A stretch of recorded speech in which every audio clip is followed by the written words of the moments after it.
بەناوی خوای گەورە و میهرەبان بینەرانی ئازیز سڵاوتان لێبێ و بەیانیتان باش ئاسوودە و کامەران و بەختەوەر بن. ئەمڕۆژ لەگەڵ هاوکارانم لە پەیام لە خزمەتان نابین لە پرۆگرامی پەیامی ڕۆژ بە کۆمەڵێک بڕگە و بابەتی جیاواز و هەروەها پەیوەندیدار بە باسی ڕۆژەوە. دیارە 31 ساڵ بەر لە ئێستەی تەمەن و لە ڕۆژێکی وەکو ئەمڕۆدا و لە حوتی سێ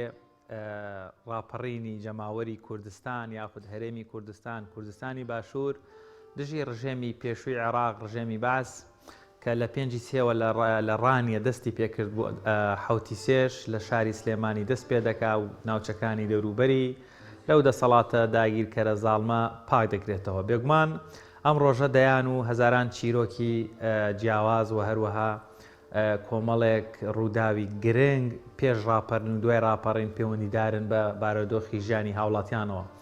لە تەوەری یەکەمی بەرنامەکەمانە باس لە ڕۆڵی ڕۆژنامە و ڕۆژنامەگەری و ڕۆژنامەنووس و میدیا دەکەین لە پێش ڕاپەڕین و دوای ڕاپەڕینش بە تایبەت لە سەردەمی دەسەڵاتدارەتی کوردی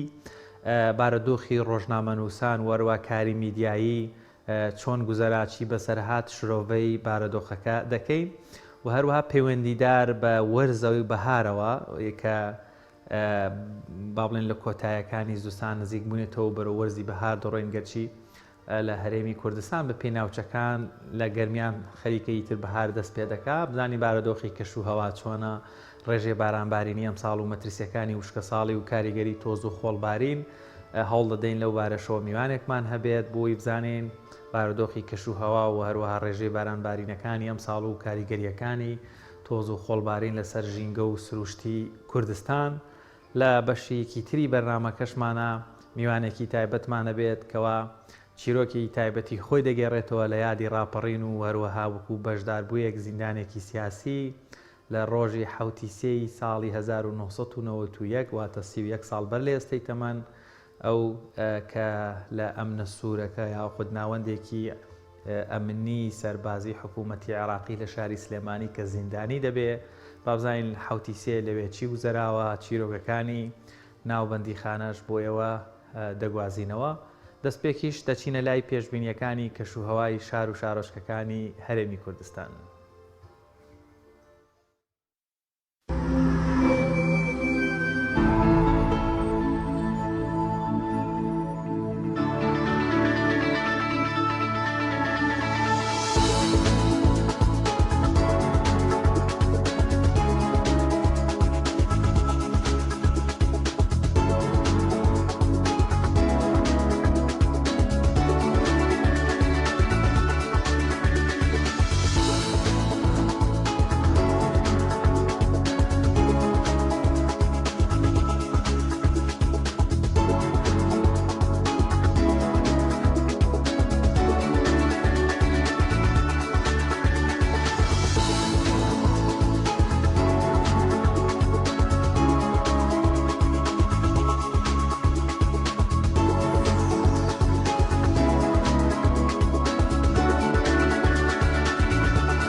دووبارە سڵاوتان لێ بایزان لە بەشی یەکەمی بەرنامەکەمانە باس لە بارەدۆخی ڕۆژنامەنووسی یان کاری میدیایی یان خودی ژیانی ڕۆژنامەنووسان دەکەین لە پێش ڕاپەڕین و دوای ڕاپەڕین. بە میوانداری زۆر بەڕێز عەباس محەممەد ڕۆژنامەنووس ڕاستەوخۆ لێرە لەگەڵمانە. مامۆستا عەباس زۆر بەخێر بن. زۆر سوپاس. پێشەوەی بچینە سەر باسی بارەدۆخی ڕۆژنامەنووسی لە پێش ڕاپەڕین و دوای ڕاپەڕیندار ئەمڕۆ حوتی سێ بە دیاریکایی بۆ شاری سلێمانی وەرچەرخانێکی گرنگە چیت هەیە بۆ حوتی سێ؟ بڵێ پێشەکی بە ناوی خۆی بەشندەی میهرەبان سڵاو لە جەنابتان سڵاو لە بینەرە بەڕێز و خۆشەویستەکانی کەناڵی ئاسمانی پێیان مێ دەکەم هەمیشە و هەردەم لە خۆشی و بەختەوەری و ئاسوودەیی دابژین. کاک شوان هیچ کاممان ئەوەی کە بەنسبەت خەڵکی هەرێمی کوردستان و کوردستانی باشوور و کوردستانیانی گەورەش تەنانە دوو دڵ نین لەوەی بڵین بۆنەکانی ڕاپەڕین ئازادکردنی بەشێک لە خاچی کوردستان بۆنەیەکی هەرە گەورەی نەتەوەیە. هەمومان شانازی پێوەکەین، هەمومان خۆشحاڵین کە ئێمە دەرفەتێکمان بۆ ڕەخسا بە پشتیوانی خوا و ڕۆڵەکانی گەلی کوردستان و توانیمان کوردستانی باشوور لە دەستی ڕژێمی باسی فاشی دیکتاتۆر ڕزگار بکەین و دەست بەرین بۆ ئازادی کە چەندین ساڵە خەباتمان لە پێناوا کردووە، خۆنمان پێوە بینیوە یۆ ئاواتی هەمومان بووە بۆەوەی کە لە سایەی حکمی خۆماڵیە، لە سایەی ئازادیە ئێمەش وەک هەرگەل و نەتەوەیەکی تر لەسەر خاچی خۆمان، لەسەر نیشتیمانی خۆمان، لە نێو زێدی خۆمان کە لی مەحروم کرابووین، لە نێو خەڵکی خۆمان کە پەرتەوازە کرابووین لە ڕووی کۆمەڵایەتیەوە بژین و ژیانمان بەسەربەرین و ممارەسەی هەموو ئازادیەک لە هەرکایەک بکەین. بەڵام بەداخەوە ئەمە زۆری نەبرد. هەر لە دوای ساڵی 1991 ئیدی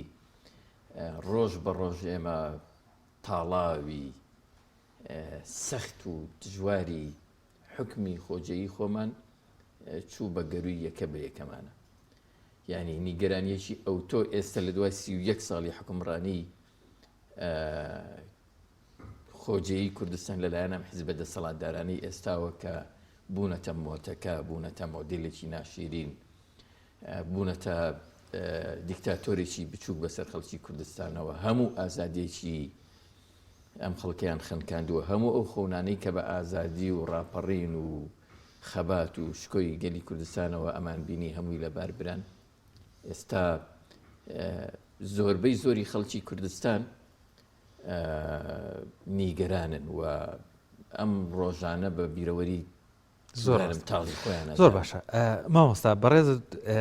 لە مێژوویەکی زۆرە وەکو ڕۆژنامەنووسێکی کارا کە لە نێو پرۆسەی کاری میدیایی و ڕۆژنامەنووسیداد و ئەوەک ئەکادیمیەکیش کە تۆ لە بوارەکەیە ئیشەکەیت. ئەگەر ئاوڕێکی زۆر خێرا و کورد بدەینەوە لە بارەدۆخی کاری میدیایی یاخود ڕۆڵی میدیا و ڕۆژنامەنووس لە ڕەخساندنی ئەم بارەدۆخە و دوای ڕاپەڕین و یاخود دروستبوونی ڕاپەڕین هاوشانی پێشمەرگە و کاری سیاسی و ڕێکخراوەیی و ڕێخستن، ڕۆژنامەنووسی کوردی لە پێش ڕاپەڕین باس بکەین. کاری میدیایی ڕۆژنامەنووسان ڕۆڵیان لە پێش ڕاپەڕینە ئەو مێژوانەی ئەو زانیاریانەی ئەو تێکستانەی دەربارەی ڕۆڵی ڕۆژنامەنووسان نووسراوە. کاکشوان ئەو مێژوە دوور و درێژەی کە ڕۆژنامەگەری کوردی هەیەی هەر لە ساڵی 1998ەوە کە یەکەمین ڕۆژنامەی تیا دەرچوو لە قاهیرە هەتا بە ڕاپەڕی نەگا هەمووی بە جۆرێک لە جۆرەکان خەباتی لە پێناوی ئازادیا کردووە، هەمووی بە جۆرێک لە جۆرەکان خەباتی لە پێناوی سربەخۆیی و بەدیهێنانی دەستکەوت و مافڕەوەکانی گەلی کوردستانە کردووە. چە ئەو ڕۆژنامانەی کە لە دەرەوە دەرچوون وەکو ڕۆژنامەی کوردستان، چ ئەوانەی دواتر لە سەدەی 20 بە درێژایی ئەو قۆناغانەی کە پیایدا تێپەڕیوە هەموو ینی خەباتیان لە پێناوی سەرخستنی شۆڕشی خەڵکی کوردستان ئیتر لە بواری سیاسی، لە بواری کەلتوری، لە بواری ئەدەبی، لە بوارە جیاوازەکان تەنانەت نەک ڕۆژنامە سیاسیەکان بەتەنها کە لە سەردەمی مەلیک مەحموودەوە دەرەچوون هەتا بە 91 بەڵکو ڕۆژنامە ئەدەبی و گشتی و کۆمەڵایەتیەکانیش شۆڕشیان لە پێنانی سەهمیان هەبووە لەوەی کە بەشدار و لە بەهێزکردنی زمانی کوردی بەتایبەت لەو قۆناغانە کە زۆر زمانی کوردی بەڵێ بەتایبەت لە ساڵی 1930ەکانە کە گەلاوێشدا یا دەرچوو بەتایبەتی ڕۆڵێکی گەورەی هەبوو لەوەی کە زمانی کوردی بچەسپێنێ و بیخاتە سەر ڕێڕەوەی نووسینی خۆی و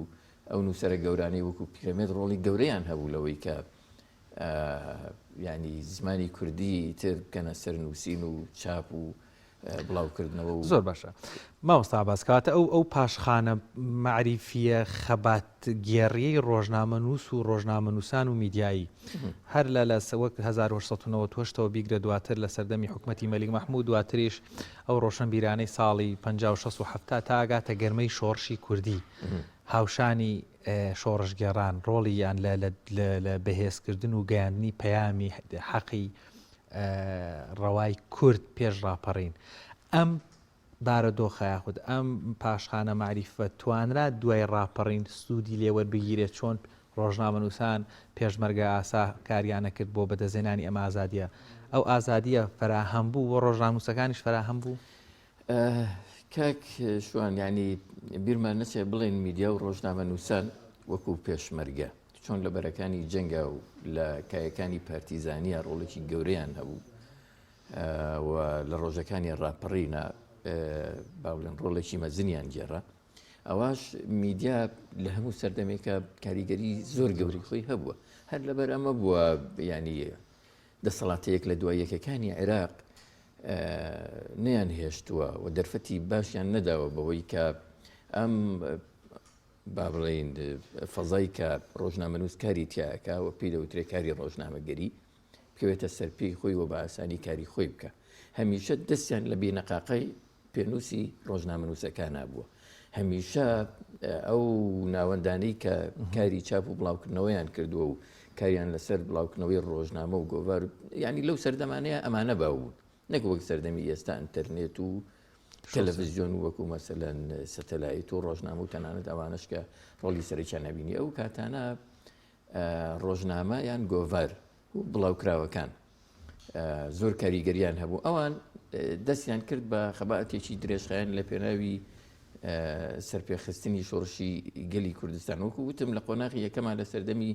مەلیک مەحموودەوە تا جەنگی جیهانی دووهەمیش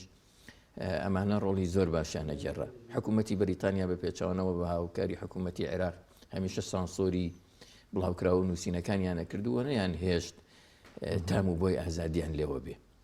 لە دوای ئەوە لە ساڵی 1946ەوە بۆ ڕوخانی ڕژەمی پاشایەتی لە عێراق ستایلێکی تر چونکە ئەو کاتە حیزبە سیاسیەکانی هەرێمی کوردستان لەدایک بوون باشە بە لەدایکبوونی با بڵێن هێزە سیاسیەکان ڕۆژنامەش هاوکات لە جەرسای و سێبەری ئەوانەوە بە پشتیوانی ئەوان و بە قەڵەمەکانی شۆڕژگێڕان توانیان ڕۆڵی خۆیان ببینن دوای ئەوەش بە جۆرێکی تر لە بەیاننامەی 11 ئازار بەدواوە مەسەلەن ڕۆژنامە و میدیا ڕۆڵی کاری ئەمانە هەموویان لە ناوخۆی کوردستان و لە دەروی کوردستان هاوشانی خەباتگێڕان هاوشانی تێکۆشەران توانیان دۆزیێڕەوەی خەڵکی کوردستان گەر بە دەنگێکی نزمیش بێ بە خەڵکانی تر بگەێنن و بە گەرانی ناوچەکە بگەێنن کە خەڵکێک هەیە لە کوردستان ئاژی خاوەنی نیشتیمانی خۆیەتی خاوەنی کەلتوری خۆیەتی خاوەنی ئەدەب و فەرەنگی خۆیەتی و نووسرانی ئێمە نەک لە بڵاوکراوە ناوخۆیەکان بەڵکو لە بڵاوکراوە عەرەبیەکانیش کە ئەو کاتە بە جۆرێک لە جۆرەکان تێکەڵی و لە تورکەکانیش با بڵێن ژیان و فەرهەنگی ئێمە ببوون لەوێش قەڵەمەکانیان دانا و کاریان کرد لە پێناوی ئەوەیە ئەمەوێ بڵێم ئێمە باگراوندێکی زۆر گەورەی معریفی و ڕۆژنامەگەریمان هەیە لە خەباتی دوور و درێژ لە ساڵی 1920ەوە تا 91 بەڵام ئەم پاشخانە لە دوای 91 چی ینی سوودی لێ وەرگیران ئەوە بڵێم تەبەن لە 91 وەرچخانێکی گەورە ڕوویدا چۆن لە هەموو کایەکانی ترا ڕوویدا چۆن لە با بڵێن لە کاری سیاسیا ڕوویدا لە کاری کۆمەڵایەتیا ڕوویدا لە فەرهەنگ و ئەدەبا ڕوویدا لە کاری ڕۆژنامە نووسیشە با بڵێن گۆڕانکاریەکی نەوعی لە کاری ڕۆژنامە نووسیا ڕوویدا تا ڕادەیەک پانتایی ئازادی گەورە لە بەردەم ڕۆژنامە نووسانە کرایەوە بەڵام ئەوەی خراپی کرد ئەوەی گرفتی بۆ ئەمە دروست کرد کە دوایی دەینە سەری و باسیەکەین حکومڕانی خۆمان بوون ئەو هێزە سیاسیانێک کە لە دوای ڕژەمی بەعەز بوونەتە دەسەڵاتداری ئەم هەرێمە وەکو چۆن ڕژێمەکانی پێشوو دەستیان نابووە بینەقاقای ڕۆژنامە نووسان بە جۆرێک لە جۆرەکان هەمان مۆدێلیان لەلایەن حیزبە سیاسەکانی هەرێمی کوردستانەوە دووبارە کردەوە پانتایی ئازادیان ئەوەندەی نەبرد کەم کردەوە شتێکی زۆر نامە و ناشرینتر ئەوە بوو کە قەڵەم و کاری میدیایی و ڕۆژنامە نووسان و ڕۆژنامەیان بەکارهێنا بۆ جایەتی یەکتری و ئەوە بوو کە مەودایەکی زۆر بۆ لە بواری براکوژیە بەداخەوە هێزە سیاسەکان لە دژی یەکتر بەکاریان هێنا من ینی ڕۆژێک لیستێکمان بینی لەو قەڵەمانەی کە بەشداری شەڕی ناوخۆ بوون ینی ڕۆژنامەنووس کە ئەمانە ئەبینێ بەکاری هێنراون بۆ جایەتی یەکتری و ناشینکردنی ئەزمموی خەڵکی کوردستان و جنێودان و تەشیر و با بڵێن پشتیوانیکردنی ڕژاندنی خوێنی ڕۆڵەکانی گەلی کوردستان شەرم دای دەگرێ کە ئەمە بەشێکە لە خەواتی کاری ڕۆژنامەنووسی خەڵکی کوردستان یعنی من ئەتوانم بڵێم ئەمە زۆر کەم خراە ینی ئەو پانتاییە گەورە معریفی کە پێش راپەڕین هەبوو و حکوومە یەک لە دۆ یەکەکان نیانەهێشت با بڵێن پێ بگە و نەشون ما بکە بە ڕاپەڕین و دوای ساڵی 1990 زۆر کەم گەشتە بوو نەشونەمای کرد هەرزوو حیزبە کوردستانیەکانی خۆمان ئەمەیان سەرکۆ نەکرد و بەکاریان هێنا و ئاراستیان کرد بە شێوازێک لە شێوازەکان بۆ دژایەتی یەکتری و بۆ بەلا ڕێدابردننی خەباتی ڕۆژنامەنووسی و میدیایی دروست بە بەرپرسیار ماوەستا باز دوایەوەی کە با بڵێن ئیدارەکان لە هەرێمی کوردستان لە پارێزگاکان دەبێتەوە یەک پەرلەمانی کوردستان دەبێتە پەرلەمانی هەموو کوردستانی باشوور کۆمەڵێک یاسای زۆر باش بۆ بای ڕۆژنامەنووسی دەردەکرێن بەڵام بەداخەوە جێبەجێ ناکرێن وەکو ڕۆژنامەنووسێک وەکو چاودێرێک کە ڕاستەوخۆ لە نێو کایەکەیە یعنی زۆر جار خەڵکی پرسیارەوە دەکا کە ڕۆژنامەنووس بەڕاستی بارەدۆخی خراپە هەنێک دەڵێن بۆچی خراپەونی هەموو کەس بارەزوی خۆی دەنووسێ ئایا بەڕاستی ڕۆژنامەنووسان ئێستا لە هەرێمی کوردستان ئازادن ئایا ڕۆژنامەنووسی کاری ڕۆژنامەنووسی ئازادە یاخود مشکلەکەوەی ڕۆژنامەنووسی ئازادمان نیە کللتورێک دروست بووە بۆ نییە ڕۆژنامەنووسی ئازاد بی هەر ئەبێ سەر بەلایەنێک بی طبعاً کاکشوان ماوەیەکی زۆر ئێمە بەبێ یاسایەکی تایبەت لە هەرێمی کوردستان کاری نووسین و ڕۆژنامەگەری بەڕێوەچوو تا ساڵی 2010 کە یاسای ژمارە 35 ساڵی 2010 بۆ کاری ڕێخستنی کاری ڕۆژنامەوانی ئەویش تایبەت بە ڕۆژنامە و گۆڤار دەرچوو یعنی هیچ ئاماژەیەکی تیانی بۆ تەلەڤیزیۆنی و ڕادیۆ و ئینتەرنێتەوەی کە لە دیجیتال میدیا گوزارێ تەبانەوە تەمەنێکی زۆر دوور و درێژە لە 91ەوە بۆ 2010 تۆ بەبێ هیچ یاسا و ڕێنمایە کاری ڕۆژنامەوانی بکەی ئەمە جۆرێک لە بێسەروبەرەیی و فۆزا دروستەکە ڕاستە ئازادی باشە و ئەتوانێت ڕۆژنامە و میدیا گەشە و نەمونوە یاسایی تیادا بکە و فەزایەکی باشە بۆ کارکردن بەڵام ئەگەر ئەم ئازادیە با بڵێن ڕێک نەخرێ و بە جۆرێک لە جۆرەکان تەوزیف نەکرێ و هەر کەسێک پانتایی خۆی بزانێ و سنوورەکانی خۆی بۆ نمونە پێی ئاشنابێ ئەگەر ئەمە نەبێ ئەبێ بە بێسەروبەرەیی ئەبێ بە فەوزا ئەبێ بە بێخاوەنی هەمومان سنووری یەکترە بەزێنین هەمومان ئەو پیرۆزیانەی کە خەڵک شانازیان پێوەکە وەکو پیرۆزیە ئاینیەکان کەلتوریەکان وەکو کەسایەتێک گەورەکان و مەزنەکان وەکو تەنانەت ئەو تایبەتمەندیانەی کە هەر کەسایەتێک هەیەی و بۆ خۆی پیرۆزن ئەشێ لە ڕێی ڕۆژنامە و ڕۆژنامەنووسانەوە با بڵێن سنووریان ببەزێنرێ و دەست درێژیان بکرێتە سەر و بێحرمەتیان بەرامبەر بکرێ وەک زۆرێک بینیومانە ئەمە بەدەر لەوە کە یاسا نەبوو هێزە سیاسی دەسەڵاتدارەکان هەر کاتێک بەرژەوەندیان کەوتە خەتەر هەر کاتێک بەرژەوەندیان ڕوبەڕووی مەترسی بۆەوە ئیتر بە پاساوی جۆرا و جۆر دێن قەڵەمەکان ئەشکێنن ڕۆژنامەنووسەکان ئەگرن و توندی زیندانیانەکەن تیرۆریانەکەن ئەیان کوژن ئەیان گرن و بە یاسای جۆرا و جۆر مامەڵەیان لەگەڵاکەن و سزایان ئەدێن و وەکو لە ڕابردووە بینیومانە ئێستا ئەگەر ئاوڕێکی خێرا لە ڕۆژنامە و ڕۆژنامەنووسان بدەینەوە بەداخەوە ینی کۆمەڵێکی زۆر لە ڕۆژنامەنووسان نەبینی تیرۆر کراون چێ تیرۆری کردوون لە سایکیە تیرۆر بوون لە سای حکومی کۆماڵیە دوای ڕاکەی دوای ڕاپەڕی یعنی بەداخەوە ئەگەر ئێمە قەڵەممان هەبێ شەهیدی دەستی دیکتاتۆر و ڕژەمەیەک لە دوایەکەکانی عێراق بوو بن و ئێستا بە سەروەریەوە باسییان کرد یادیان بکەینەوە ئەوە کۆمەڵێک ڕۆژنامەنووسیش هەبوون دیسان بەداخەوە کە بەدەستی و لە ژێر سایی ئەم حکومە خۆجیەیی خۆمانەوە دەسەڵاتی کوردیە تیرۆر کراون یان زیندانی کراون گیراون بە یاسای جۆرا و جۆر هەر دوور نەڕۆین لە دوو سێ مانجی ڕابردووە ژێر دەسەڵاتی خۆماڵیە و لە هەولێر و دهۆکەوە و ناوچانە حرمەتی بەرامبەر بە چالاکوانان و بێحرمەتی بەرامبەر بە چالاکوانان و ڕۆژنامەنووسان کراوە و دەستگیر کراون دوای ساڵێک دوای 2 ساڵ ئەمجا دادگایی کراون بە یاسای جۆرا و جۆر وێڕای ئەوەی کە ئێستا خاوەنی دوو یاسای کاری ڕۆژنامەوانی لە هەرێمی کوردستان ئەوەی کە ڕۆژنامەنووسی پێ مامەڵە نەکرێت و پێی دەستگیر نەکرێت سوزانم و پێی لێپرسینەوە نەکرێت ئەم یاسایانن کە بە ناوی یاسای ڕۆژنامەنووسیەوە بە یاسای تیرۆر مامەڵەیان لەگەڵ کراوە بە یاسای سوزانم بە یاسا عێراقی کۆنە هەرە کۆنەکانی سەردەمی ساڵی 1960ەکان مامەڵەیان لەگەڵا کراوە دادگایی کراون خرامەتە زیندانەوە و دادگایی ماوە سابازیانی بەجددی پرسیارەکە ئەمەیە پێش ڕاپەڕین ئەگەر قەڵەم بەدەستێکی کورد مەقالەیەکی لە گۆڤارێک بڵاو کردایەتەوە لەگەڵ بەرژەوەندیەکانی حکوومەتی عێراق ڕێک نەهاتایەتەوە پژملیان دەکرد یان لە سێدارەیان دەدایان بۆ زیندان ینی هەمان مۆدل ئەو کللتوری ئێسا ئەگەر ئازادی تا ئەوەی دەست نەبی بۆ وتنی ڕاستیەک خراپەی دەسەڵات یاخود گرفتێک ئیتر تۆ ئازاد نیت و ئەوە وەکو بەڕێز باسکە بینی ومانە نمونونەکان زۆرن ینی ئەمە لە چیوە سەرچاوەگرێ بۆچی ئەبێ دەسەڵاتی کوردی وا بکە ڕۆژنامەنووس بۆی نییە ڕاستیەکان بڵێ ینی چی ئەڵێن لە ئەو مۆدلی کاری ڕۆژنامانی پێدەکرا پێش ڕاپەڕین کە مۆدلێکی دیکتاتۆری تاک حیزبی بوو وەکو ئەوەی کە لە جیهاندا باو بوو سەردەمانێک وەتان لە 91 لە عێراقا مەسەرەن ئەمە حکمی ئەکرد و یاسای کاری ڕۆژنامەنووسی خۆی لەمەیە ئەبینیەوە کە حیزبی دەسەڵاتدار و حکم هەموو کارێکی میدیایی ڕێگە خات و هەرچی لە بەرژەوەندی حیزبەکەیە بێەوە بەرژەوەندی گەلی پێ بناسیێنێ ئەم ئەی کاتێک کاری ڕۆژنامانی لە ڕۆژنامەکانی حکوومەتە بڵاویە کاتەوە یا لە دەستگا فەرمە میدیایەکانی حکوومەتە بڵاوی ئێستش بە هەمان مۆدل مەسەلەن ئەوەی کە میدیای سەر بە حیزبەوە مەدیای سێبەری حیزبەکانن و ئەوەی دەستی حیزبە دەسەڵاتدارەکانی لە پشتە بە جۆرێک لە جۆرەکان پانتایشی گەورەی ئازادی و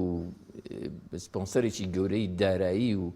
پشتیوانیشی مادی و معنەوی گەورەی لێ دەکرێت و کاری خۆی دەکا بەڵام ئەوەی کە لە بەرژەوەندەکانی حیزبە دەسەڵاتدارەکانەکەوە پرسیاری گەورە لە بەرژەوەندی خەڵکی کوردستان دەوروژێنێت تا حکوومەت ناچار بێ وەڵامیان بداتەوە ئەمانەتە خراونەتە ژێر پرسیارەوە و تەنجیان پێ هەڵچراوە ئازادیان لە بەرامبەر زۆر بەرتەسک کراوەتەوە و بیان و پاساوی جۆرا و جۆر دەستگیرەکەن ئەخرانە کوندی زیندانەکان وەگەوانی کە ئاماژەمان پێکرد وەکە ئەو ڕۆژنامەنووسانەی کە تیرۆر دەکرێن چەندین ڕۆژنامەنووس تیرۆر کراوە هەر بە پاساوی ئەوەی کە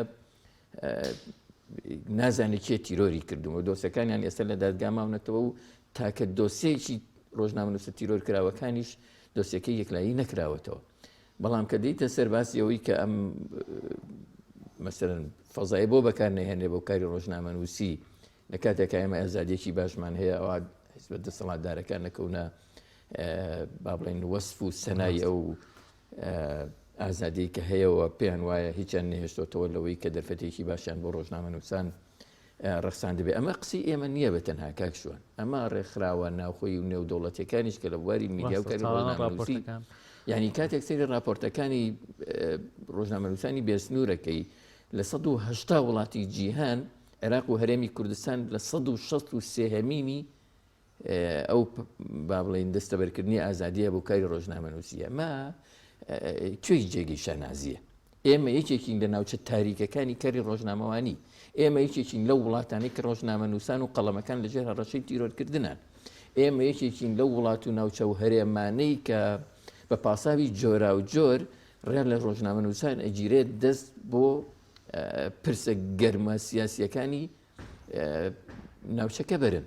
بە پاساوی جۆرا جۆر دەستگیرەکرێن و ئەخرێنە زیندانەوە دادگایی ئەکرێن و لە کونجی زیندانەکانە ئەهێڵڕێتەوە مامۆستا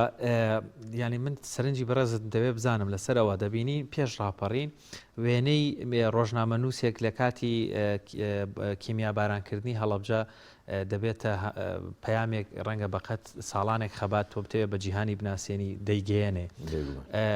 شاڵاوی ئەنفال بە هەمان شێوە کۆمەڵی قوربانی یعنی چەکێکی زۆر بەهێزی مۆدرنت هەیە کە کاری ڕۆژنامەنووسی و ڕۆژنامەنووسە ئەنی من پرسیارەکەمەیە بۆچی حکوومەتی کوردی نەهاو ئەم چەکە بێنێت بخاتە خزمەت قەزیەی کوردیەوە بە پێچەوانەوە ئێت باگراوندی ڕۆژنامەنووسی و کاری ڕۆژنامەنووسی هێندە بچووگەکاتەوە نیشانەی پرسیاری سەر دەرئەخاتە سەر ینی ناوێری بڵێ ڕۆژنامەنووسی ئازادنی دەڵێ ئەو هەموو تەلەڤیزیۆنەمان هەیە ئەو هەموو تەلەڤیزیۆنە یەکسانە بە ئازادی ڕۆژنامەنووسی و بەهێزی ڕۆژنامەنووسیان ئەوەیە کاری میدیایان ئەوەندە بچوو کردێتەوە تەبەقەیە هێلکەیەنە لە ستۆدیۆیەکا بە کەسێگەڵێم زانین ئەوەندە سووکی بەسەریا بڕۆی ناشکەیانی لە لەم کەوانەیە کە ئەمەمان گوێ لێ بۆ بینی ومانە ئەمە بۆ ینی سیفەتی چ دەسەڵاتێکە وا دەکا بەم شێوەیە لەگەڵ ڕۆژنامە و ڕۆژنامەنووسی کە ئیش بکە وەڵامەکەی زۆر ئاسانە کاک شوان ینی چ دەسەڵاتێکی دیکتاتۆری چ ئەوەی کە ئێستا بەناوی دیموکراتیەوە دەیان ساڵە حکمی ئەم هەرێم و ناوچەیەکن ینی دەسەڵاتێک کە دەیان ساڵە لە هەرێم و ناوچەیەک پرۆسی دیموکراتی نەیتوانی بێ بیگۆڕێەوە دەموچاوەکان لابەرێ و دەموچاوی دیکە بهێنێەوە پانتایەکی ئازادی لە بەردەم هەڵبژاردن و پرۆسی سیاسیا بکاتەوە کەی ئەوەی لێ چاوەڕانەکرێت کە دەرفەتێکی باش لە بەردەم ڕۆژنامە نووسانە بکاتەوە بە ئەوی ڕخنەی لێ بگیرێ دەسەڵاتێک کە ڕێگە بەوە نەدا هێزی سیاسی لەدایک ببێ کە ڕێگە بەوە نەدا هێزی سیاسی دیکە بێنە سەر دەسەڵات کە ڕێگە بەوە نەدا ئۆپۆزیسیۆنێکی کارا لە ئارادا بێ کەی ئەتوانێ ڕێگە بدا کە ڕۆژنامە نووسان بە ئازادی کاری ڕۆژنامەوانی بکەن ڕاستە بەناو ئێمە ژمارەی ڕۆژنامە و گۆڤار و تەلەڤیزیۆن و ڕادیۆکانمان زۆرن بەڵام ئەمانە بە شێوەیەک لە شێوەکان و بەلێزانانە هەموویان خراونەتە ژێر سێبەری حیزبە دەسەڵاتدارەکانەوە ئەمانە تەمویلی مادی و سپۆنسەری داراییان نییە ئیلا نەبنە دادەستی حیزبە دەسەڵاتدارەکان بەداخەوە ڕۆژنامەوانان و دەستگا میدیایەکان لەم ڕۆیان زۆربەی زۆریان کردراون ناهێڵن بوونیان هەبێ ئیلا ئەبێ بە شێوەیەک لە شێوەکان لینچیان لەگەڵ دامەزراوە حیزبەکانی ژێرسایی دەسەڵات حیزبە دەسەڵاتدارەکانە هەبێ ڕاستەوخۆ و ناڕاستەوخۆ ئەچێتە گیرفانی حیزبە دەسەڵاتدارەکانەوە ئەوەی کە ناشیرینە تۆ سێری کە ینی زۆر بە شێوازێکی مۆدرن ئەفرۆشرێتەوە بە خەڵک ئەبێتە شانازی بۆ حیزبە دەسەڵاتدارەکان ئەوەی کە ئەیەوێ لە ڕێی ڕۆژنامە و میدیا و تەلەڤیزیۆنەکانی خۆیانەوە پیشانی خەڵکی ئەدەن و شانازی پێوەکەن ئەگەر شارێک خانوویەکی جوانی تیابێ کۆشێکی بەرزی تیابێ ئەوان ئەیکەنا سمبولی پێشکەوتن و جوانی و وەست و سەنای دەسەڵاتدارەتی خۆیان بەڵام باقی لە سەدانەوە و پێنجی شارەکە کە وێرانەیە و خەڵکی لەژێر هێڵی هەژاریەوە تیاژی هەمووی میدیاکان پشتگویان خستە و کاری لەسەر ناکەن ئەگەر ڕۆژنامەوانێکی بە ویژدانیش بەرپرسیاریش بیەوێ کار لەسەر ئەم کونج و کە لە بەرانە بکە و باقی شوێنەکانی تر بکە و ڕووی ڕاستەقینەی ژیان و گوزەران لە خەڵکی هەرێمی کوردستانە پیشانی ناوخۆ دەرەوە بدا ئەوە بە تۆمەتی جۆرا و جۆر وەکو وتم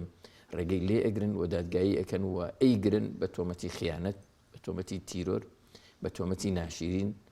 ئەیان خەنە زیندانەکانەوە ئەیان هێڵنەوە و دادگاکانیش دۆسیەکانیان بە درێژایی چەندین ساڵە هێڵنەوە هەر بۆەوەی کە لە زیندانە بمێنەوە نەتوانێت کاری ڕۆژنامەوانی بکە ئەمە بەداخەوە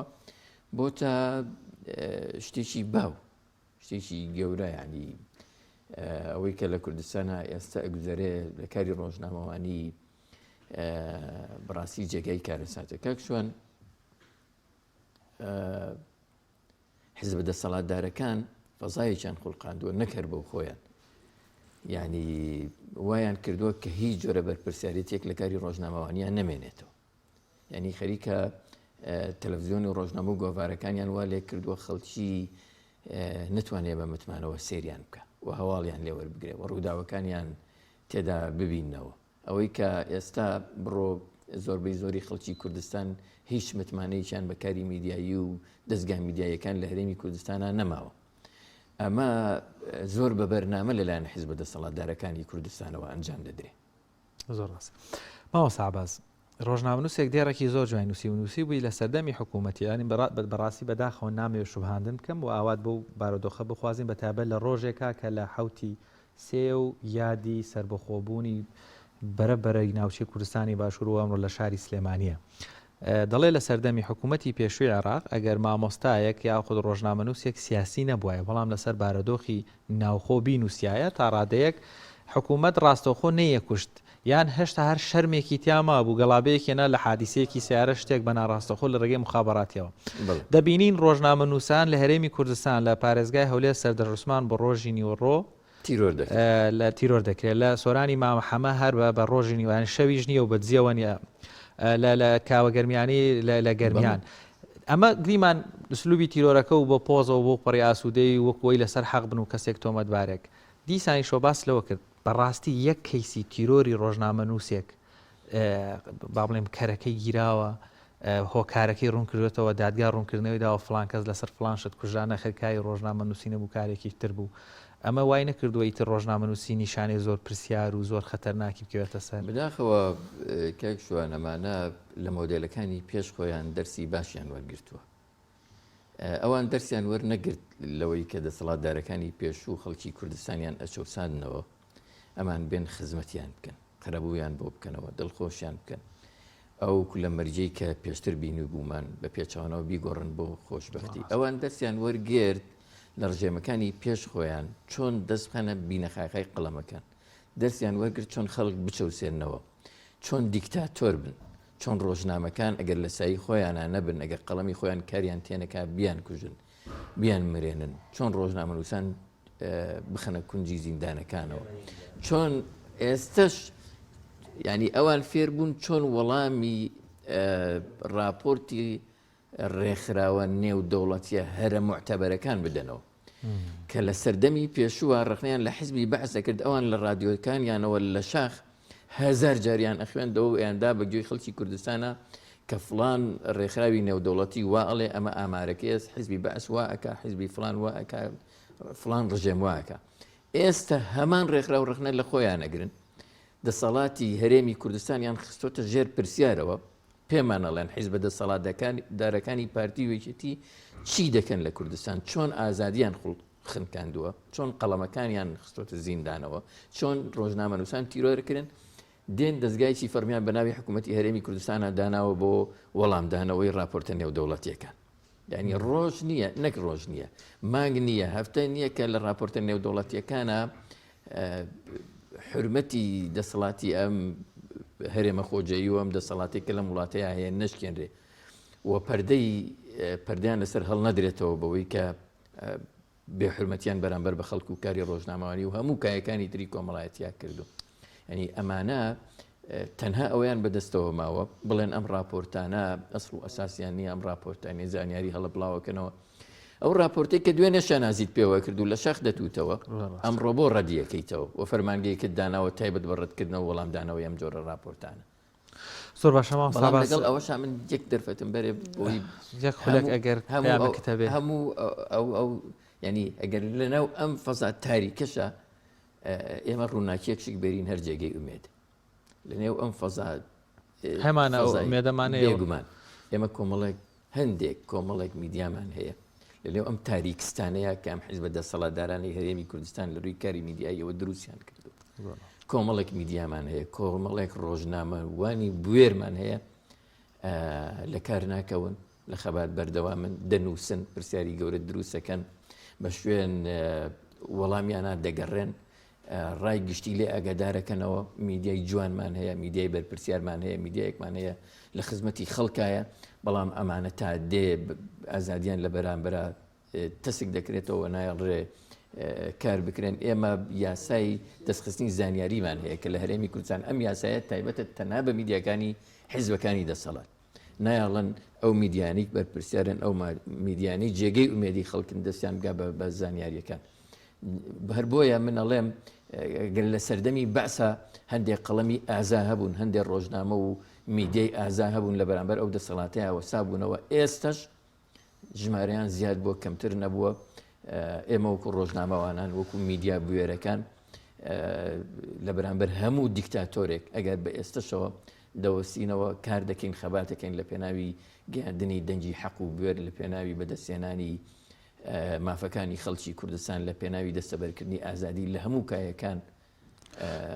ئینشاءڵڵا ڕاپەڕین ڕاستە لە نەوتویەکە دەستی پێکردو بەڵام کۆتایی نایە ئەگەینا و ئازادی و سەربەستی و سەربەخۆیی کە هەموو ماناوەتی بۆ خواست زۆر باشە زۆر سپاس بۆ بەڕێز مامۆستا عەباس سپاس بۆ ڕوونکردنەوە زانیاریەکان سپاس بۆ دەرفەتە بێمە سپاس بۆ هاوکاران بەڵێ بینەرانی عەزیز ناوڕێکمانەیە و دواتر لەگەڵتان بەردەوامە بین.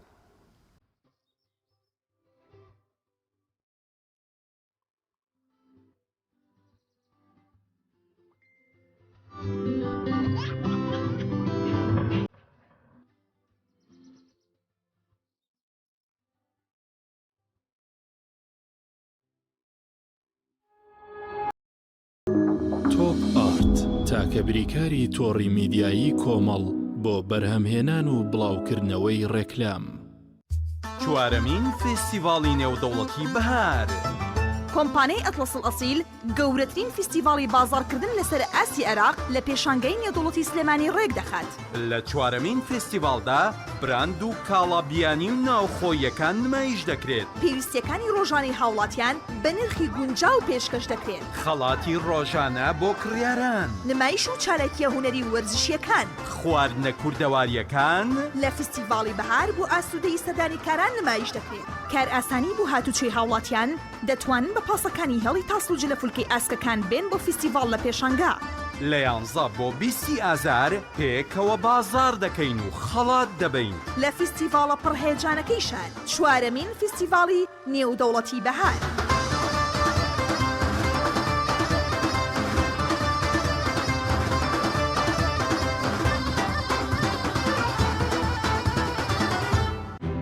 کارگەی ئاوی سلێمانی تازەترین بەرهەمی خستە بازاڕەوە. کارگەی ئاوی سلێمانی بەهۆی کوالیتیە بەرزەکەی و ئاوە سازگەرەکەی یەکەمین کارگەیە لە عێراقدا کە بەرهەمەکانی لە ئەوروپا و ئیمارات بەردەستن. بۆنی کەمترین بڕی سۆدیۆم و نەبوونی نیترات لە ئاوی بەڕادی سلێمانی وای کردووە ببێتە خاوەنی 7 بڕوانەمەی جیهانی و نێودەوڵەتی. ئاوی بەڕادی سلێمانی دڵنیایی زیاتر، تەندروستی باشتر. کارگەی ئاوی سلێمانی.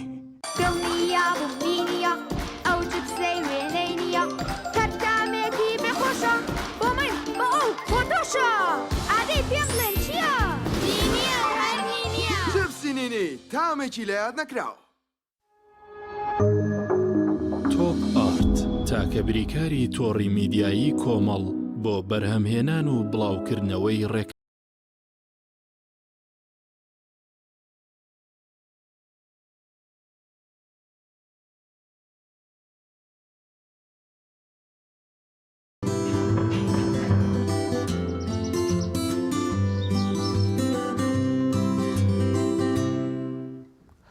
دووبارە سڵاوتان لێ بێزان تۆڕی میدیایی کۆمەڵ ناوەندی ئەکادیمیای پەیام خولێکی فێربوونی مۆنتاژ ئەکاتەوە. دیارە هەر کەسێک پێی خۆش بێ بەشدار بێ لەم خولەیە بۆی فێری کاری مۆنتاژ بێت. دیارە پیشەیەکە ئێستاکە لە زۆرێک لە کارەکانە پشتی پێدەبەسرێ یا خۆ دەرفەتی کارکردنی زۆرە. هەر ئارەزوومەندێک ئەتوانێت پێی خۆشە ئەتوانێت بەشداری بکات. ڕکلامێکمان هەیە برادران ئامادەیان کردو پێکەوە بینەری دەبن بۆی بتوان زانیاری وەربگرن. هەر کەسێک بیاوێت لە خولی مۆنتاژی ئەکادیمیای پەیام لە تۆڕی میدیایی کۆمەڵ بەشدار بێت پێکەوە بینەری دەبین.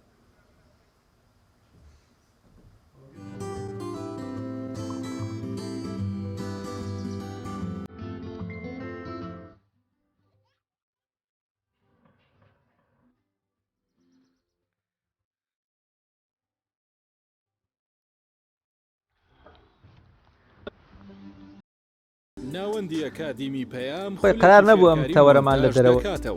لە هەنگاوێکی نوێدا و لە پێناو پێگەیاندنی کادری میدیایی لە بواری تەکنیکی مۆنتاژی تەلەڤیزیۆنی ناوەندی ئەکادیمی پەیام خولێکی کردداری بەرفراوان بۆ فێربوونی مۆنتاژی تەلەڤیزیۆنی دەکاتەوە. ماوەی خولەکە 25 کاتژمێر دەبێت لە 10 ڕۆژدا و تێیدا بە شێوەی تیۆری و پراکتیکی وانەی مۆنتاژی بەرنامەی تەلەڤیزیۆنی دیجیتال میدیا لەلایەن مامۆستای شارەزای بوارەکەەوە دەوترێتەوە و خولەکە تاقیکردنەوەی تیۆری و پراکتیکی کۆتایی هەیە و پێویستە خوێندکار بتوانێت تێیدا سەرکەوتوو بێت. سەرکەوتوانی خولەکە بڕوانامەی بەشداربوون وەردەگرن. بۆ زانیاری زیاتر و تۆمارکردنی ناو پەیوەندی بکەن بە ژمارە مۆبایلی 050 151 90 90.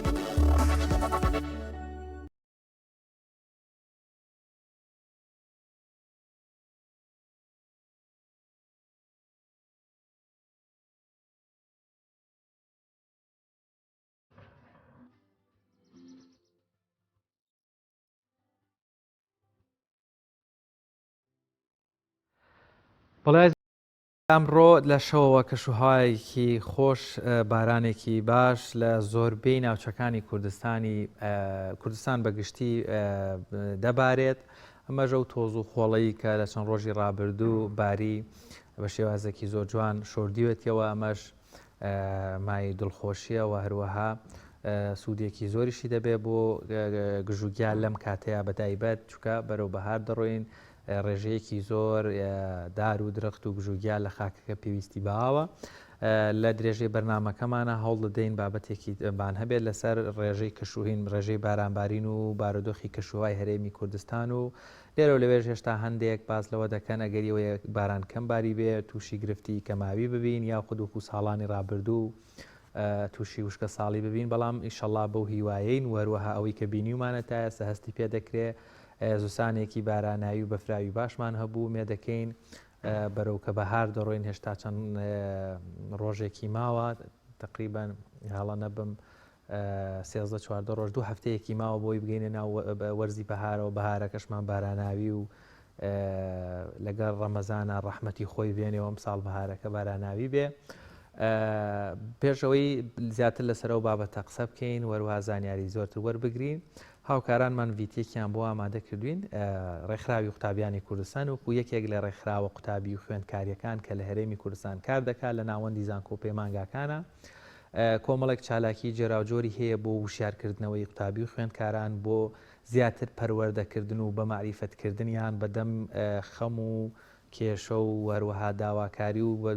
لە هەموو قۆناغە جیاوازەکانە بەدەم داواکاری وەروە پشتیوانی و پاڵپشتیان بووە چالاکێک جۆراوجۆرەکانی زۆرن ئەم جارە ڕێکخراوی قوتابیانی کوردستان لە یەکێک لە ناوەندەکانیان خێوەتگەی قوتابیانی هەبووە چالاکێک هەیە پێکەوە هاوکارانمان ڤیتێکیان بۆ ئامادەکردوون لەگەڵێەوە بینەری دەبین.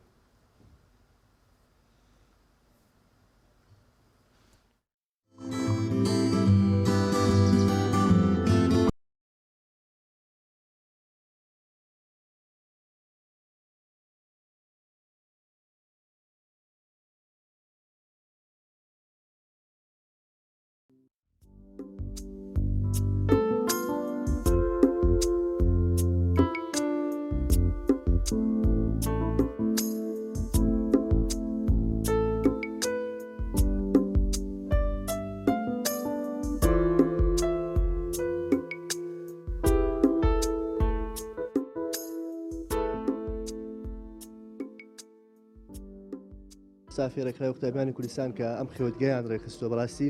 ڕێکخستنی ئەم جۆرە کۆڵ و کۆبوونەوانە ئەم خێوەتگانە سوودێکی ئێجگار تایبەتی بۆ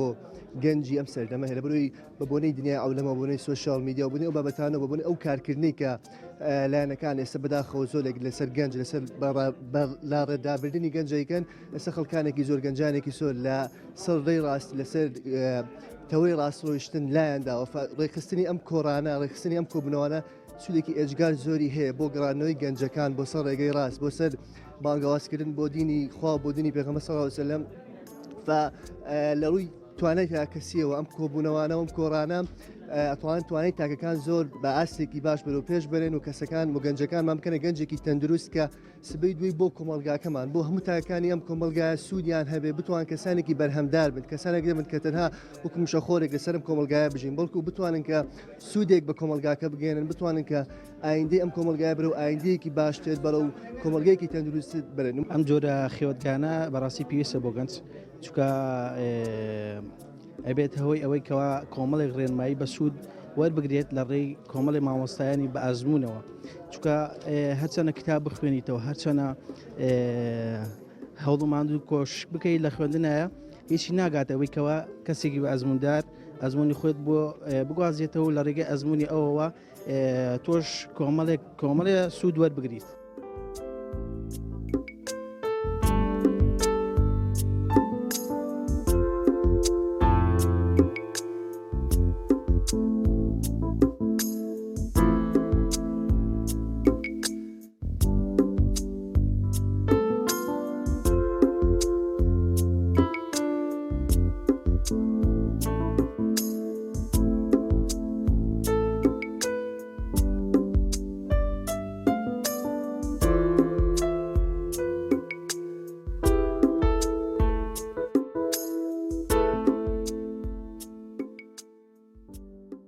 سەرتا بە ناوی خۆی گەورە میهرەبان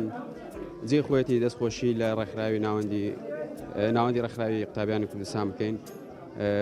کە بەم کارە هەستان سەراحەت ئەوەی کە کاری وەک ئەم خێوەتگایانە بۆ ئەمڕۆ زۆ گرنگە و زۆ پێویستە بەڕاستی گرنگیدان بەم زۆر کارانە بەڕاستی گرنگیەکەی زۆری تێ زۆر بیکە لە بۆی بەکارێنانی تۆمەڕۆکۆڵایەتەکان و دوورین لەگەڵ هەسوکەوتکردن لەگەڵ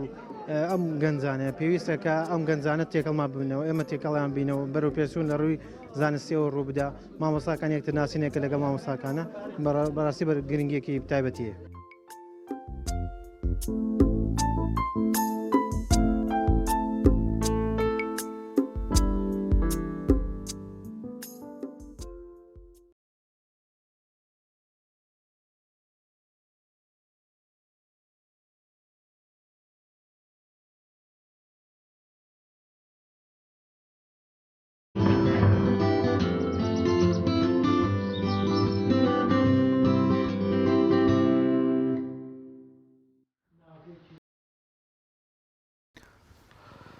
دووبارە سڵاوتان لێبێ ئایزان لە بەشی دووهەمی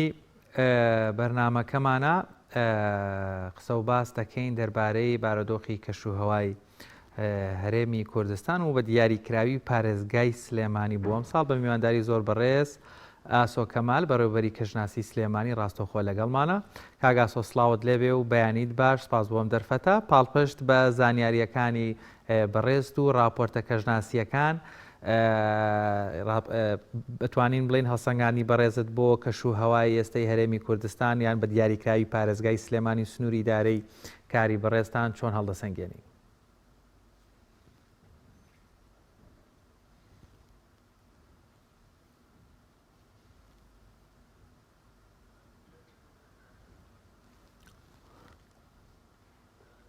بەڵێ دیارە بەڕێز کاک ئاسۆ کەمال بەڕێوەبەری کەژناسی سلێمانیمان لەگەڵە. کاک ئاسۆ سڵاوت لێبێ بەیانیت باش، پاڵپشت بە زانیاری و راپۆرتە کەژناسیەکانی سنووری پارێزگای سلێمانی بارودۆخی کەشوهەوا و ڕێژەی بارانبارینی ئەمساڵ چۆن هەڵدەسەنگێنی و هەروەها زانیاریە نوێیەکان دەربارەی کەشوهەوای شار لای بەڕێستان چین؟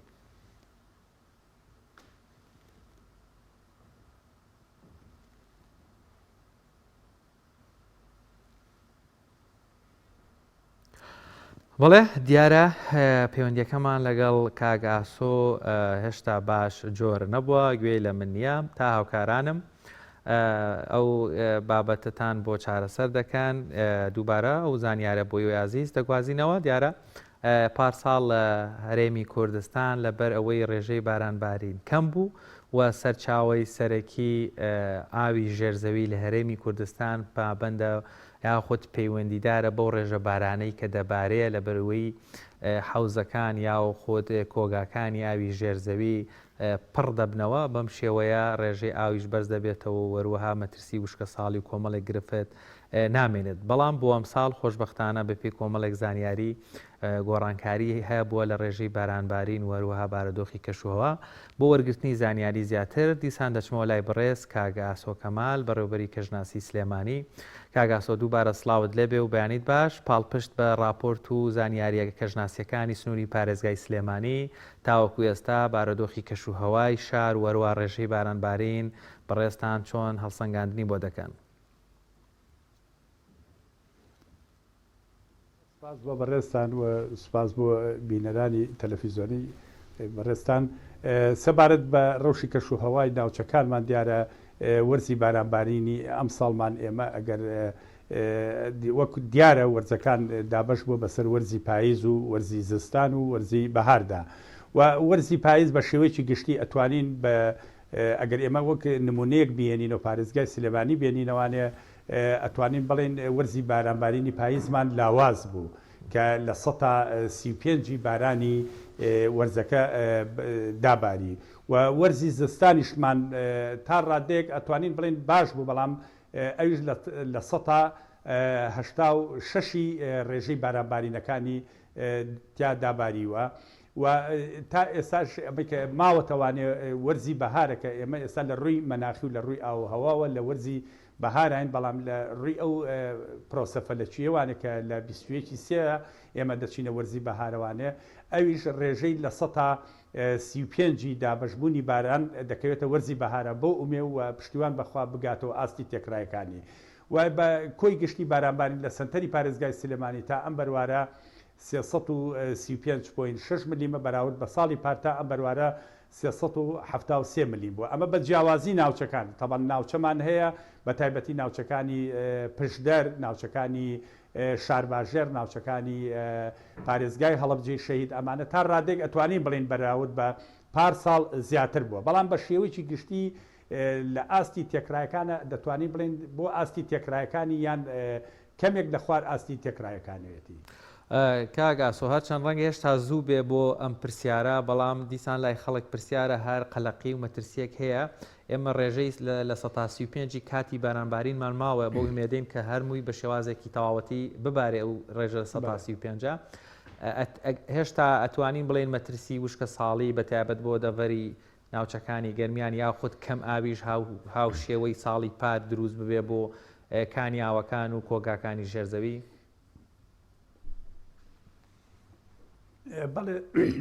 بابەتی وشکە ساڵی ئێمە چەند جارێکیشەوە ئاماژەمان پیاوە کە جارێ زووە باز لە وشکە ساڵی بکرێت لەبەرەوەی کە وەکو ئاماژەمان پێدا لە 135 بارانبارینەکان ماوە کە مەسەن مانگەکانی سێ مانگی چوارە کە عادەتەن بارانبارینی هەرێمی کوردستان بەردەوامی ئەبێت زۆر جار تا کۆتایی مانگی پێنجیش بەردەوامی ئەبێت. بەڵام بە شێوەیەکی گشتی ئەتوانین بڵێن ناوچەکانی ئیداری گەرمیان هەر بارانبارینەکان تایە کەمە و لاوازە و ئەمە سروشتی بارانبارینی ئەم ناوچانەی خۆمانە. ئەم ناوچانەی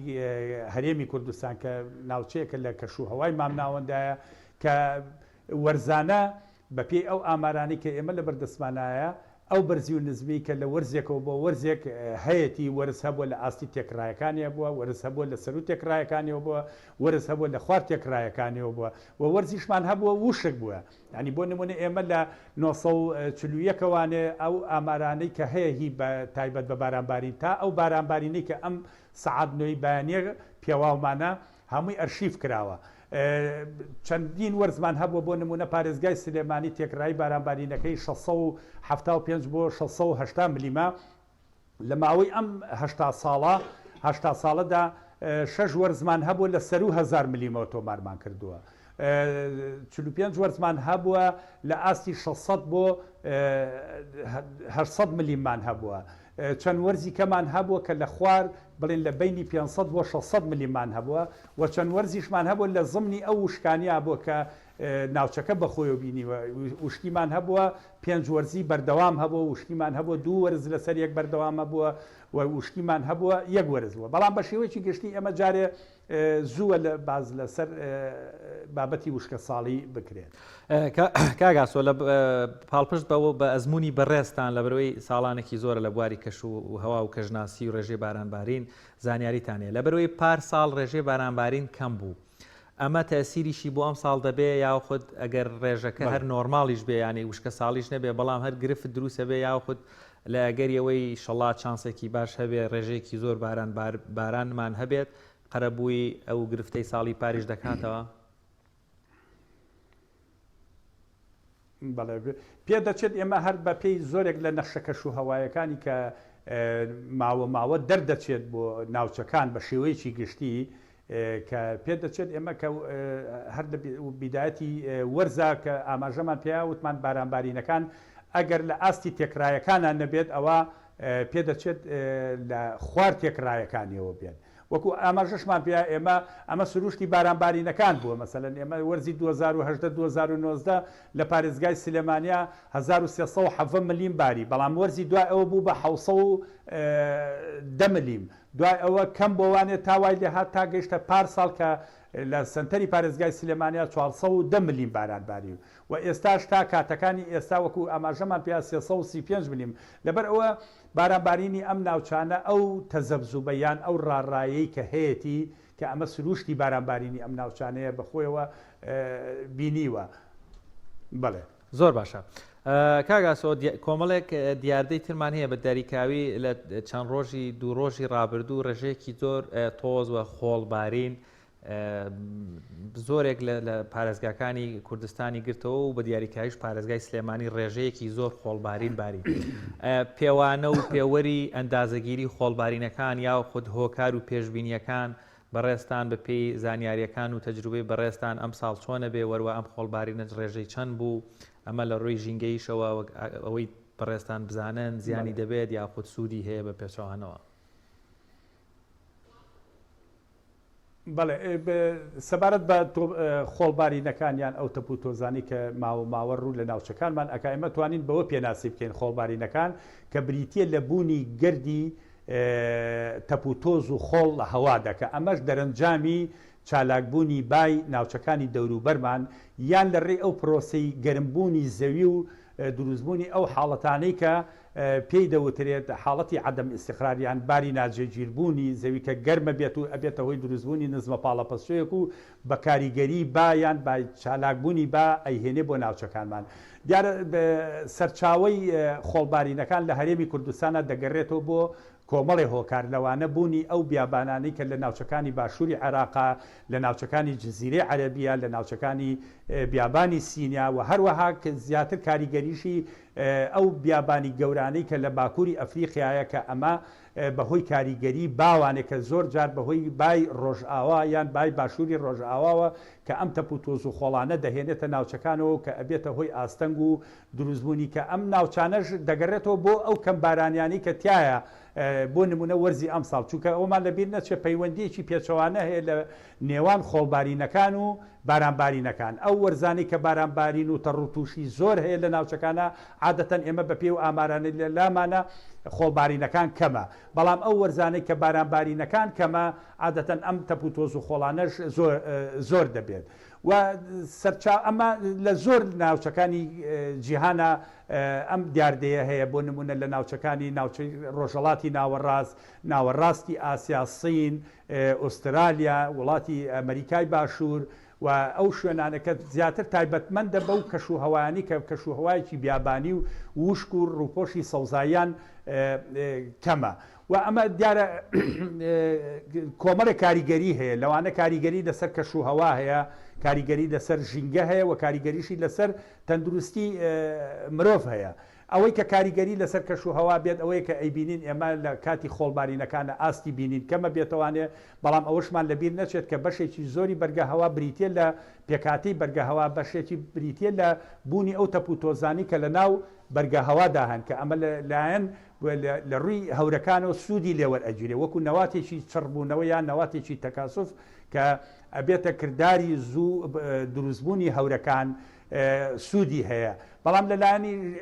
مرۆڤایەتی شەوانێ و لەلایەن تەندروستی مرۆڤەوانەیە کاریگەری زۆر جار نەرێنی هەیە لەسەری کە ئەبێتە هۆی دروستبوونی زۆرێک لە نەخۆشیەکانی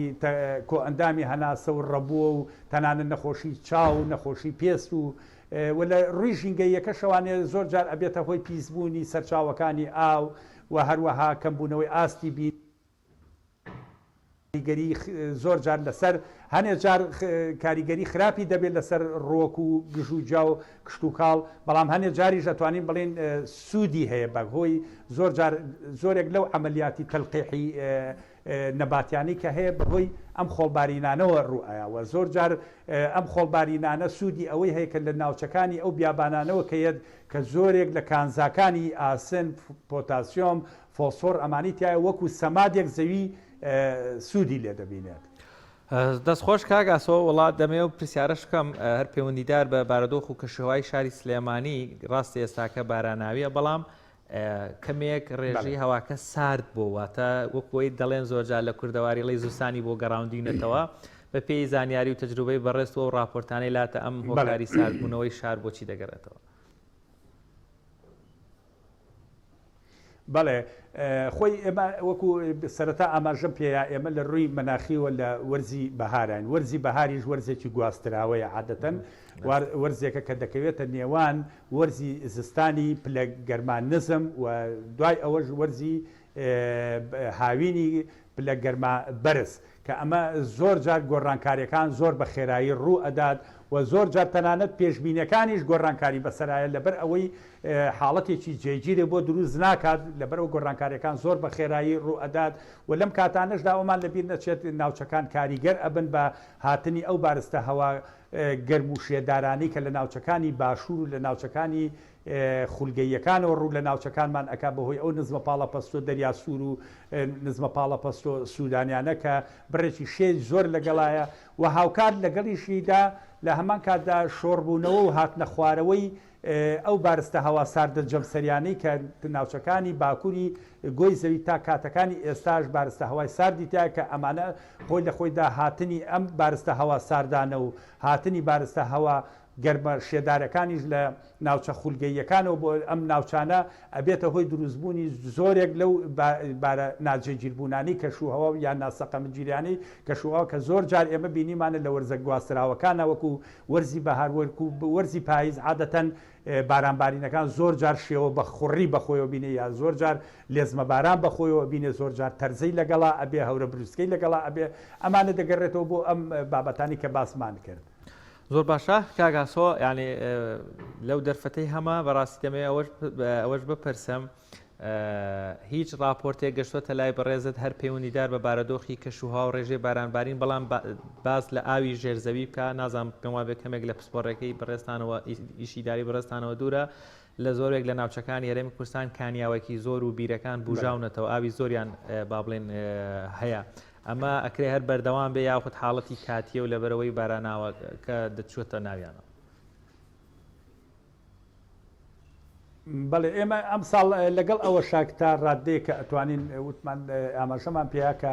بارانبارینەکان سستێکی بەخۆی و بینیە بەڵام سواز بۆخوا بە فربارینێکی زۆرمان هەبوو کە ئێمە زۆربەی زۆری دابارینە ئاویەکان و ئەو بارانبارینانی کە ڕوو لە ناوچەکانمان ئەکا بە تایبەتی لە ناوچە شاخاویەکانە کە ناوچەیەکی گونجاوە بۆ بەفربارین کە زۆربەی زۆری دابارینەکان لە ناوچە شاخاویەکانە بە شێوەی بەفر تۆمار کراوە هەر لەو شەپۆلی کە لە مانگی یەکە ناوچەکانی هەرێمی کوردستانی گرتەوە بە بڕی جاجاکە بینیمان تەنانەت پارێزگای سنتەری پارێزگای سلێمانی بڕی 44 سانتیم بەفر لە سنتەری پارێزگای سلێمانیدا داباری و بە جیاوازی ناوچەکان کە زۆرێک لە ناوچەکانی ناوچە شاخاوەکان بەفربارینێکی زۆری داباری کە ئەمە بەفربارینەکان بە شێوەیەکی گشتی کاریگەریەکی زۆر باشی دەبێت لەسەر تەغزیەکردن و بژانەوەی ئاوی ژێرزەوی کە ئەمانە زۆر جاریش ئێستا کە لە کاتی ئێستا کە ئێمە قسە لەگەڵ جەناب تاکەین ئەم شەپۆلی بارانبارینێکە ناوچەکانی خۆمانی گرتوتەوانێ زۆرێک لە ناوچە شاخاوەکان بەفربارین هەیە کە ئەمانەش کاریگەریەکی باشی هەیە لەسەر بژانەوەی سەرچاوەکانی ئاو و هەروەها ئاوی ژێرزەویش. وڵێ زۆر سپاس بۆ بەڕێز کاک ئاسۆ کەمال بەڕێوەبەری کەشناسی سلێمانی سپاس بۆ ڕوونکردنەوە و زانیاریەکانت. بەڵایزان لە درێژەدا باس لە یەکێک لە چیرۆکە سەرنجڕاکێشەکانی حوتی سێی ساڵی 1991 دەکەین لەگەڵمان بمێننەوە میوانێکی تایبەتمانە بێت. پێشەوەش ڤیتێکمان هەیە کە باس لە کاری بانکخوازی دەکات بینەری دەبین و دواتر لەگەڵتان بەردەوامە بین.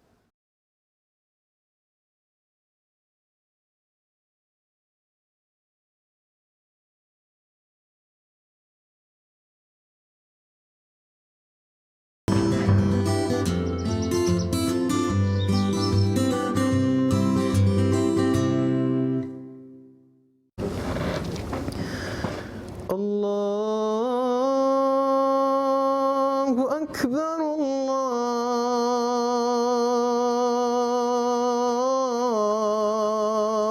الله أكبر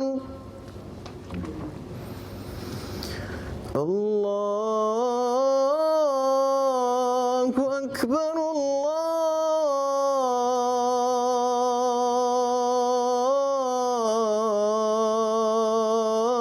الله أكبر أشهد أن محمدًا رسول الله.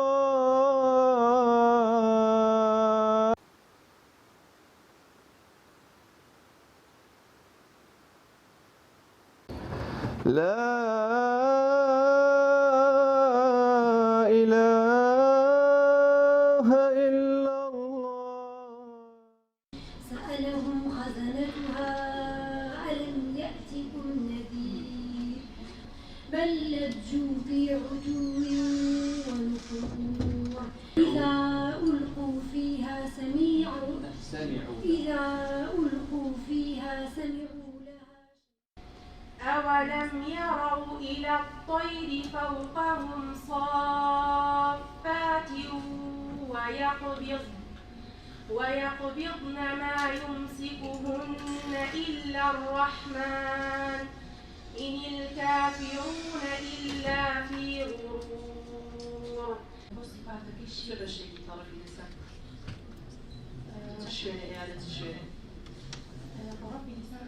أعوذ بالله من الشيطان الرجيم. ولقد زينا السماء الدنيا بمصابيح وجعلناها رجوما للشياطين وأعتدنا لهم عذاب السعير. ذرأكم في الأرض وإليه تحشرون قاسئا وهو حسيب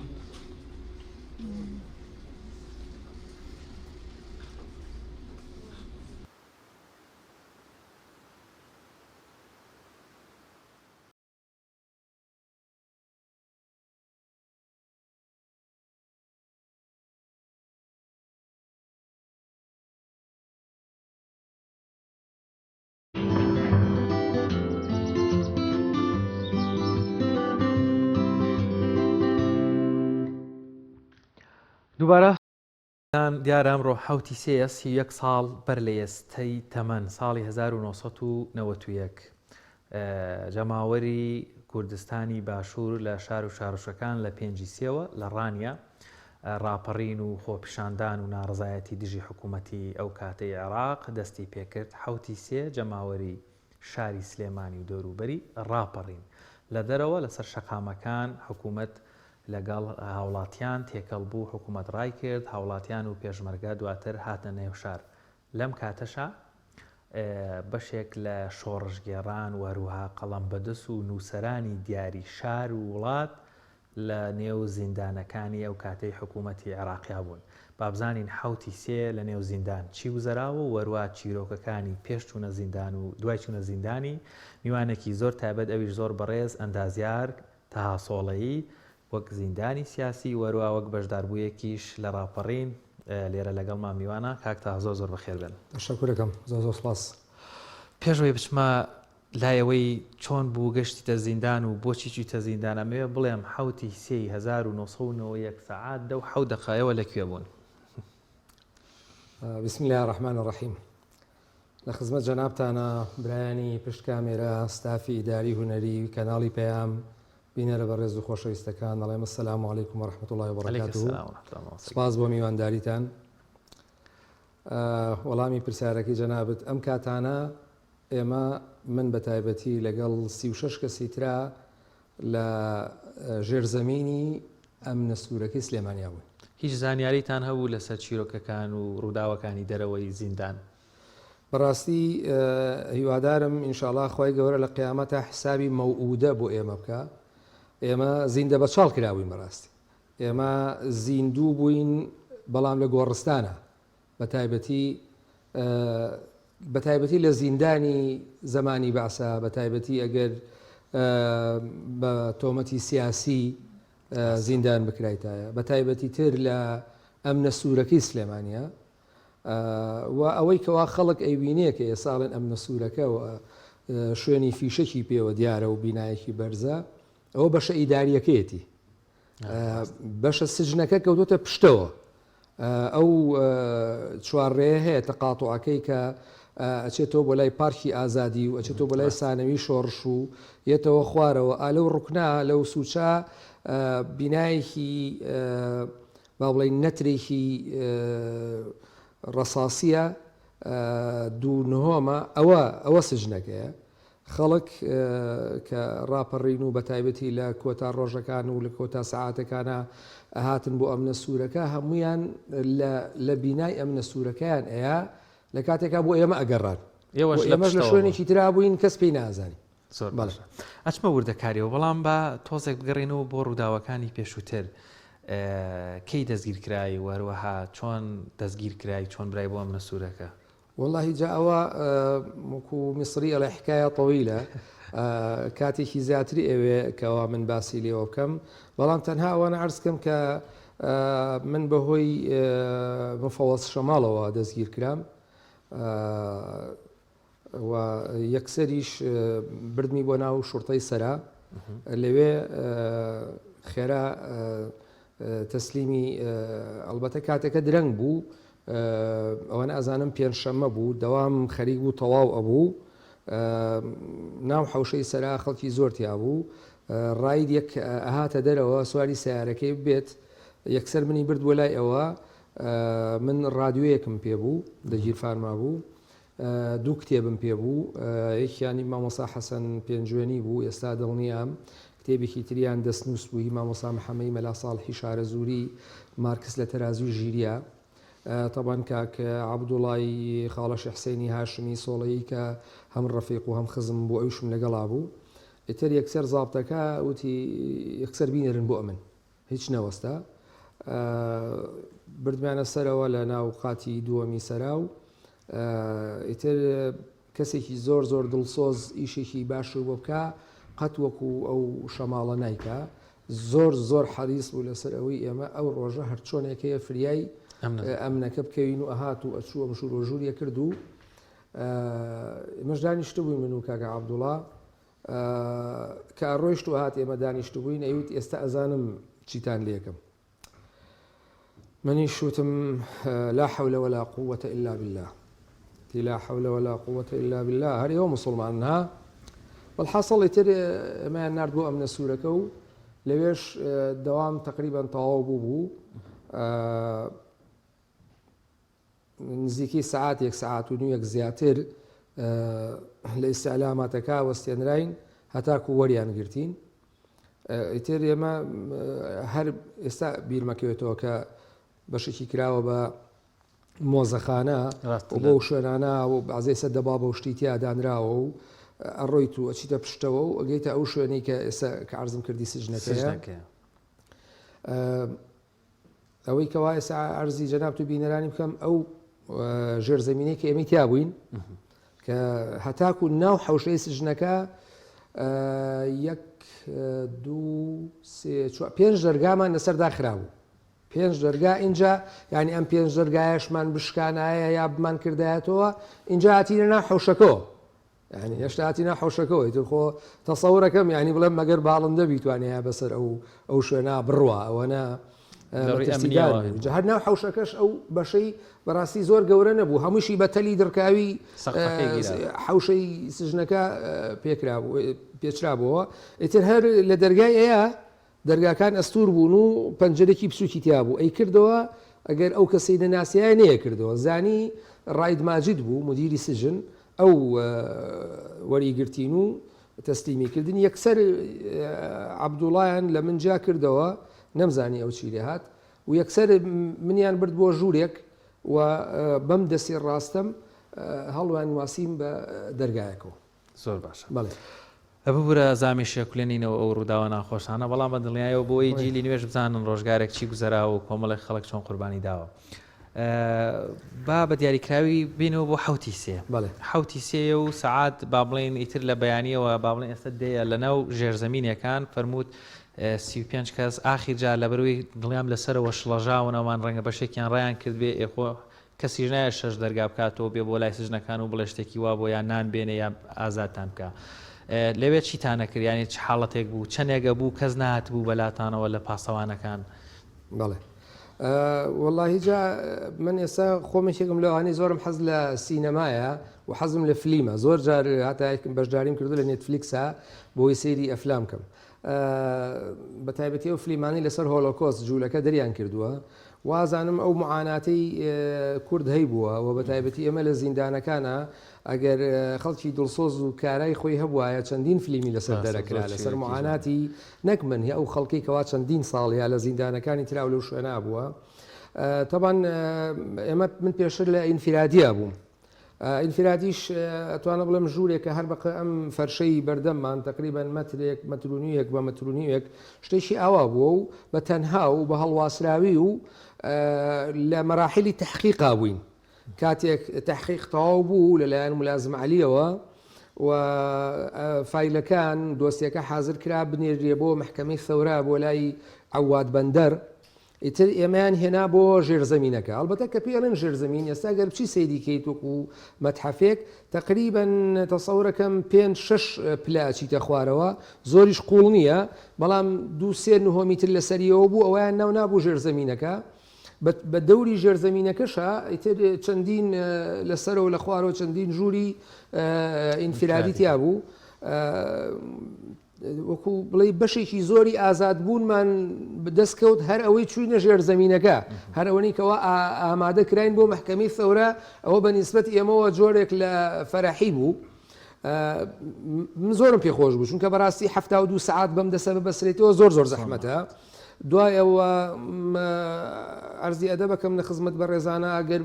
لە ماوەی 24 ساعتە تقریبن 2-3 دقیقە مەجالمان هەبوو بچین بۆ سەر ئەو ئەویش 2-3 دقیقەکە ئەوەنە پێچەوە پێچی تیا وەرخۆی تەواوە بوو تا چیتە ئەوێ ئەوژەی دقیقە 1 دقیقە مەجای ئای بەڵام وە بە تەنهایش بووین بەس لەوێ کە ئەچیتە ناو کۆمەڵی خەڵکی ترەوە ئەوانی ژۆکوی ئێمە ئامادەکرابوون جارە مهمترین شتەوە بوویتر دەسم نەبەسرابووەوە مهمترین شتەوە بە تەنها نەبووم مهمترین شت ئەوە بوو کە هەر کاتێک بمویستایە بۆ دەستشۆری نزیک بوو تێکەڵاوی ئەو بەتایبەتی بازێ خزمی خۆمان کە خوالی خۆش بێ کاک محەمەدی سۆڵەیی یەکێک بوو لەو خزمە بەڕێزانم کە ئەو پێشتر 20 مانگ پێش من لەو سژنا بوو 20 مانگ خۆر لێی نابوو هەر لەو ژێرزەمین ئەوان نا پێشتر تەحقیق کرابوون ئەوانش ئامادە کرابوون بەڵام هەمووی فایلەکانی حازر بوو تەسەوور ناکرا یعنی ئەم گرتنی کۆیت و لێدانی ئەمریکا و هاوپەیمانان لە عێراق ئەو شتانی دواخست ئەینا ئەوانیش ئەنێران بۆ محکەمەی بەغا بۆ محکەمەی ثەورە ئێمە لەو ژێرزەمینە بووین هەستمان بە شتی ناسروشتی ئەکرد هەستمان بە ناتەبیعیەک ئەکرد بە تایبەتی کاک عوسمان سۆفیمان لەگەڵا بوو کاک عوسمان سۆفی هەورامی کە ئەو کاتە پێشمەرگەی یەکێتی بوو نامەی مامجلالی هێنابوو بۆ بەتایبەتی مستەشارەکان کە ئەگەر هاوکاری خەڵکی ڕاپەڕی و بکەن ئەوە ئێمە لێتان خۆشە بین ئەو حاصل کەسێک لەو مستەشارانە نامەکەی تەسلیمی مدیری ئەمن کردبوو متابعیان کردو بە چ سیارێک هاتووە و کێیەوەمانە گرتبوویان و هێنابوویان سەریان سفر کردبوو و قرار بوو ڕۆژی جومعە کە هەشتی سێیە نیوەڕۆکەی لە بەردەرتی سەرا ڕەمی بکرێ ئەو هەندێ زانیاری هەبوو هەستمان بە شڵەژاوی ئەکرد یەک دوو جار کە منیان برد بۆ تحقیق لە بەشی لێپرسینەوە و لێکۆڵینەوە ئەوانە ژووری مولازم عومەر مولازم عەلی هەستمە کرد بەرامبەری ژوورەکە بوو ئینسات گوێگرتن ئەو پرسیاری لە منە کرد ئەوان گویان لە ڕادیۆ گرت من زیاتر خەیاڵم لای ڕادیۆکە بوو چکە بەڕاستی ئێمە غەرق بووین ینی هیچمان نەئەزانی لە هەندێک سژنە رادیۆ تەلەڤیزیۆن ڕۆژنامە على الأقل هی حکوومەتەکەش بێ هەر بینی ئێمە هیچمان نەئەزانی کەسیش نەبوو هیچمان پێ بڵێ بەهەرحاڵ من هەندێک خەبەرم گوێ لێ بوو باسیکی بارودۆخ و گرتنی کۆیت و لێدانی عێراق و ئەوانە ئومێدێکی بەخشی بوو ئەو کاک عوسمانش شتێکی معلوماتی لابوو بەڵام باقیەکەمانی تر بەڕاستی هیچمان نەئەزانی ئیشڵەژان لە پاسەوانەکان دروست بوو بۆ نەکەم بێتەوە نانتان بۆ نێن بەدەمتانەوە بەڵێ حوتی سێ پێنجشەممە بوو حوتی سێ پێنجشەممە بوو هەشتی سێ جومعە بوو تامان ڕاپەڕینەکەی سلێمانی من لێرەوە چۆن لە مناسبەتی جەژنە یا لە فەتحی مەککە یان لە ئیسرا و میعراجە پیرۆزبایی لێکەکەین ئەبێ بڵین چکە ڕۆژی سەرکەوتنە بەڕاستی ئەو شانە ڕۆژ ئەیام وڵایە حوتی سێ و هەشتی سێش شوێنی کاتی ئەوەیە کە پیرۆزبایی لە خەڵکی سلێمانی بکەین لە خەڵکی ڕاپەڕی و سەلام و ڕێز بنێرم بۆ بنەماڵی ئەو قوربانیانی لەو چەند ڕۆژە بەڕاستی ئازایانە ڕاپەڕین ئێمە لە حوتی سیا با بڵین شەوەکەی هەستمان بە شڵەژانێکە کرد ئیتر ئێمە نەمانزانی بەڕاستی لە دەڤەری ڕاپەڕین و ڕانی ئەوسا و ڕاپەڕینی ئێستا شتێک ڕوویاوە بە زیاد ئەوانیان زانی وەزعەکە ناتەبیعی بوو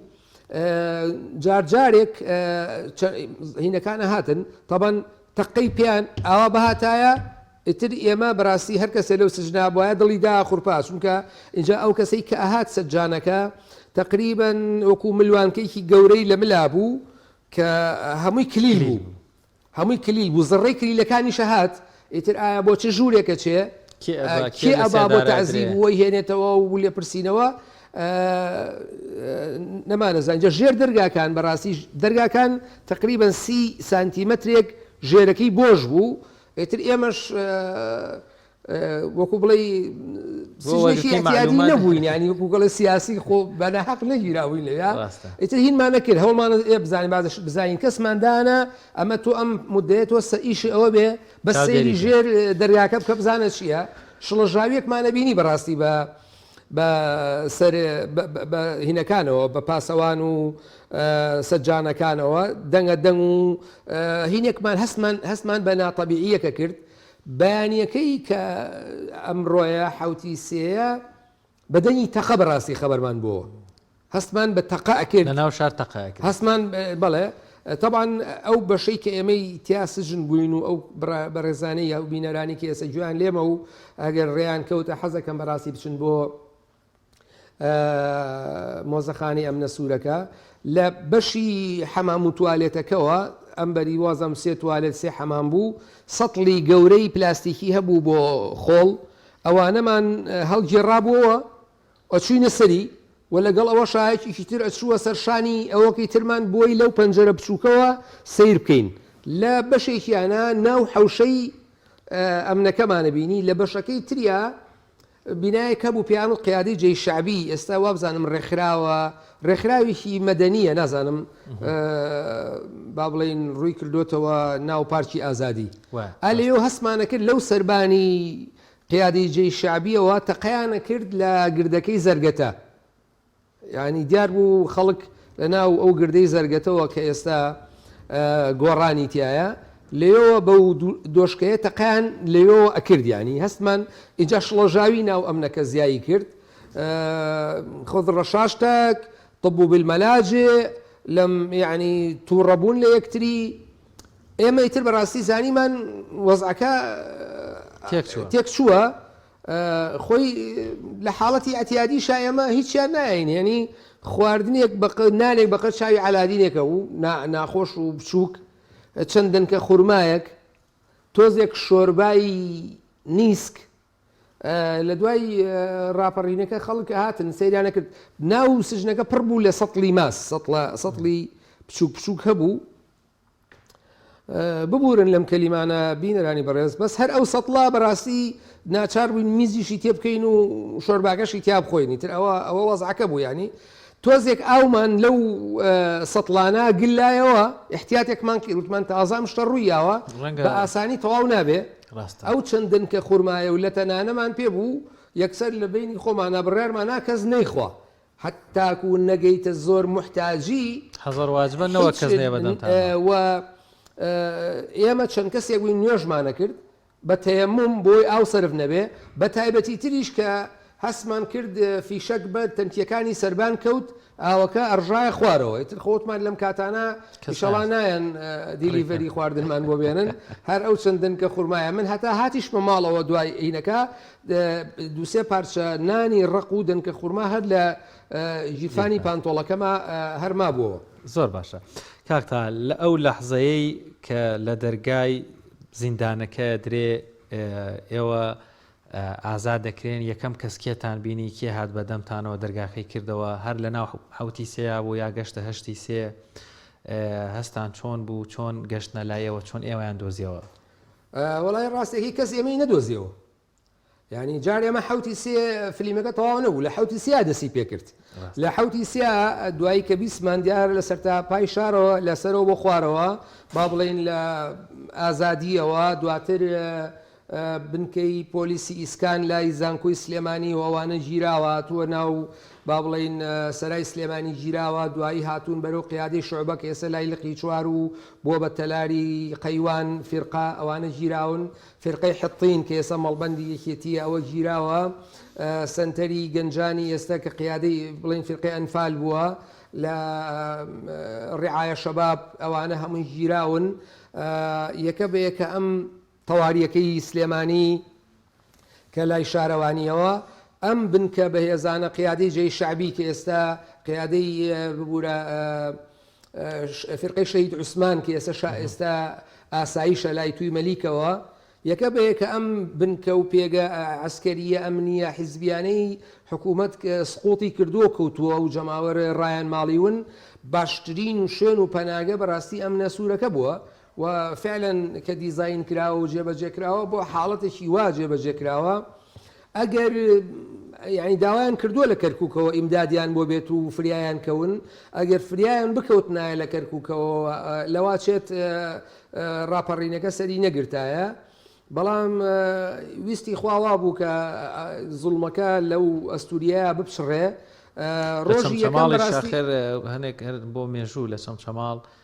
ڕاپەڕین لەگەڵ حوتیسێ هەتانێک دەڵێن پێش حوتیسێژ قەتعی کەرکووک و سلێمانیەکەنەوە ڕۆڵێکی باشێ بێ بۆ سەرکەوتنی ڕاپەڕینەکەی سلێمان. بەڵێ ئاخریە کە عرسەکەم ینی کە نەیانتوانی بێن هۆکار هەبووە و بزانم هەلیکۆپتەر هاتووە تەقیان لێ کردوون و تاوان دواییش دەرکەوت کە وەزئی سوپای عێراق خراپ بووە کۆیتی گرتووە و حەسار هەبووە و ئەمریکا ئیبادەی کردوون و هەتا ناسریە هاتووە و لە جنوبیش دیسانەوە ئێستا لە جنوب پێڵێن الانتیفاضە شعبانیە چکە دوای ئینتیفاضەکە لە شعبانە بوو دوای بوو بە ڕەمەزان کە ئێمە کۆڕەوەکەمان کرد ئەوانیش لەوێ وەکو بڵێ سوپای عێراقیانیوە مردوو کردبوو ئیتر لە ڕۆژی یەکەمە تقریبا ئێمە هەر لە دەرەوەی شار بوو ببوورە لە دەرەوەی ئەم نەسوورەکە بوو یعنی هێشتا خەڵک نەگەشتوە ناو ئەم نەسوورە نەگەیشتبوونە ناو ئەم نەسوورەکە هەمویان یانویست بێن بەرەو ئەم نەسوورەکە وا دیارە بەڵام بایە شوێنەکانی تر بشکانرە کۆنتترۆل بکرێ اینجا بگەنە ئەم نەسوورەکە هەر لەگەڵ بیدایەتی ڕوودانی ڕاپەڕینەکە لە حوتیسیا لە بەرە بەیانە با بڵێن لە دەوری هەشت و نۆ و ئەو کاتانە لەو بەیانە زووە ڕاستیەکەی هەستمان بەدەنگ کرد دەنگەدەنی بە تایبەتی ژن و مناڵ دەنیانە هات ئەگریان قیژە و هاواری تیا دروست بوو کوڕێکمان لەگەڵا بوو ناوی فەرهاد بوو ئەو ڕەسەد بوو لەو پەنجەرە بچووکەوە سەیری ناو ئەمنەکەی کرد ئێمە بەڕاستی ترساین وتمان لەوەشێ خەڵکی ئافرەتیان هێنابێ و عایلەی خەڵکی ناوشاریان هێنابێ بۆ ناو ئەم نەسوورەکە و خەمیەوەمان بوو ئێمە پیاوین ئەمە وەزعمانە بێ ئەو خوشک و دایک و کەسە بەڕێزانە ئەگەر بێن ئەبێت چەند عەزێتیان بن بەڵام کاک فەرهاد لەوێەوە ئەوتی کەسیان ژلی کوردیان لە بەرانیە ئەم ئافرەتانی ئەیان بینم هەمووی مەکسیان لە بەرایە بە عەرەبیش قساکەن ئیتر دواتر تێگەیشتین لە دوور ئەمن و ئەمانەوە ماڵەکانی خۆیان بوون عایلەکانیشیان هێنا بوون بۆی لەوێ بیان پارێزن لە حوتی سێ هەتا ئێوارە تقریبا هەر نەگەیشت بوونە ناو ئەمنەکە بەڵامی تر تقریبا ئێوارەی هەشتی سێ وەزعەکە تۆزی هێ من بووەوە ئێمە با بڵێم لە حوتی سێ وەڵی نازانم بڵێم وەزعمان چۆن بوو لەلایەکەوە زۆر دڵمان خۆش بوو کە شتێک ڕۆیە لایەکی شەوە نەمانەزانی مەسیرمان چی لێت ئێستا خەڵکی تر احتیمالە با بڵین لە ئەبوو غرێبە لە شوێنەکانی تراسجن بووە والحاصل ئێرانی لێ تەکلیفی وازح بووە زانێ سجنە و حکم دراوە و ئەحکام خاصەیە فەقیلەیە مؤبەدە نازانم چی ئێمە نەمانەزانی چیمان لێت بە تایبەتی لە بارودۆخێکی ئاوا ئایا ئەمانکەن بەڕەهینە ئەوای ئەمان کوژن ئەداممانەکەن ڕەمیمانەکەن چیمان لێکەن یعنی تەکلیفان وازح نەبوو کە شەویشی بەسەرا هات و تقریبا وەزعەکە هێ من بووەوە زۆر بێتاقەت بووین اینجا بێ ئومێدی ڕووی تێکردین چونکە جۆمان لێ لە بەیانیەوە تەقەیە لە ناو شارە بەڵام شەو ناماتە بەڵام کە نەما اینجا زانیمان وەزعەکە خراپە بێ و ئەمان بێدەنگ نابن و تۆڵە ئەسێننەوە بەڵام ئیتر لە بەیانی هەشتی سیا کە ڕۆژی جومعە بوو ئیتر تێگەیشتین کە اینجا هێرشەکە بەرەو ئێمە دێت ئەم لە سوورەکە گیرا و اینجای ئازادکران یان چۆن دەرگاکە کرایەوە نەوەڵا قوربانە و عرضم کردی ئەو وەزعی کەوا هەیە ئەگەر سەیریشی بکەی فیشەکی هیوا من نایبینم بە دیواری با بڵێن سجنەکەەوە هەمووی ئەو فیشەک و ئاربیژی و تەقەی کەوا کراوە ئەو مسادەمەی کەوا کراوە لە بینی ینی لە نقطەی حرەسیاتەکانی سەر بینا سوورەکە ببینە لە دەرەوە تەقەکان هەمووی لەوێ کراوە باشە ئێمە لە ژوورەوە بووین هەستمانە کرد بە تەقەکردنەکان ینی هەتا بن لە یەک دوو شوێنی کەش گێڕاومەتەوە کە بێشێک لەوانی اینجا کە چون سێرمەکرد من بووم ینی تەقەکان هەمووی لەوێ ئەکرا لە بیناکە ئاکرا کەس نەهات بۆ لای ئێمەوە کەس زانیاری نەبوو سژنەکان کەس نێزانی چکە بەڕاستی ئەو شوێنێک نێتەوە بزانی چییە ینی ئێستا تۆ ئەچی بۆ زیندانێک هەیە جاران سژنەکە هەبوو لای سژنەکە و لای سژنەکە لای فکی سژنەکە لای پارکی دایکی ئێستا یا سژن هەیە ئێستا لە لای فەرماندەیی هەر چۆنێکەیە لە دوورەوە احتیمالە بچی بۆ لای سژنێک بزانی کوێ بەس نەخێر لەوێ خۆ زیارەت و مواجهی سژن نەبووە تاکو بزانی کوێیە و ئێمە وەکو عەرزم کردی هەر لەناو ئەو قاعی کە تیا بووین دوو دەرگامان لەسەر داخرا بوو دەرگایەکیان با بڵێن مشەبەک بوو 6 بوو دەرگایەکی تریشان دەرگایەکی ئاسنی دووپلێت بوو دەرگایەکی تریشیان ئاسنێکی دووپلێت بوو دەرگایەکی تریان دووتاکی دووپلێت بوو اینجا دەرگایەکی تریان ئاسنێکی دووپلێت بوو هەتا بچیتە ناو حوشەی لای سژنەکە اینجا ئەمە خەڵک چۆن نەگاتە ئێرە یعنی نازانن یانی بەس لە تقریبا پێش نیوەڕۆ تەقەکان زۆر بوون هەمووی اینجا هەستمانە کرد هەرچی فیشەک هەیە ئەنرێ بەم بینایەوە ئاربیجی و لە سەربانی سژنەکەی ئێمەش بیکەیسیە یا هەر شتێکی تر لەو ئامێرە قورسانە لێەوە تەقەیە کردیانی وامان لێ هاتبوو بەڕاستی کە قسەمانە کرد بە دەنگی بەرز قسەمانە کرد جۆمان لەیەک نەبوو ئەوەنە دەنگی تەقەکان زۆر بوو کەسێک هاتبووە نزیکی دیارە هینی کردووە وەکو بڵێ دزەی کردبوو هاتبووە نزیکی سژنەکەەوە نازانم بۆ ئێمە ئەگەڕان بەڵام دیارە نیانە دۆزینەوە نزیک بوو من لە پەنجەرەکەەوە بانگم لێ کرد هاوارم کرد بەنی بەرز زانیمەوە هینە کووردە و با بڵین لاپەڕیانە نییە وتم لێەوە تەقەت لەکەن ئاگا لە خۆ بێ خۆی پەنایە کاک فایق هەیە کاک فایقی حەسەن داردرێژ خزمی خۆمانە سەڵاو ڕێزم بۆی هەیە ئێستاگەر گوێی لێم بێ ئەو لە پەنجەرەکەی ترەوە بانی کرد یەک کەس پێی زانی بووین هاتبووە ئەوێ بەدەنی بەرز هاواری کرد ئێمە سژنین لێرەین فریامان کەون وەرن سژنەکەمان بۆ بشکێنن با ئێمەش بین لەگەڵتانە تەقە بکەین ئەو کەسە هەتا تێگەی ئەمە سژنەکەیە لەلایەکەوە تەقایان لێ کرد و شەهید بوو من کە چووم بینیم ئینشاڵڵا کە جێگەی بەهشت بێ کەوتبوو بەدەمە لەسەر مەمەڕێک کاشی بوو وابزانم ئاوا گۆمێکی خوێن بە چواردەوریا دروست بوو تقریبا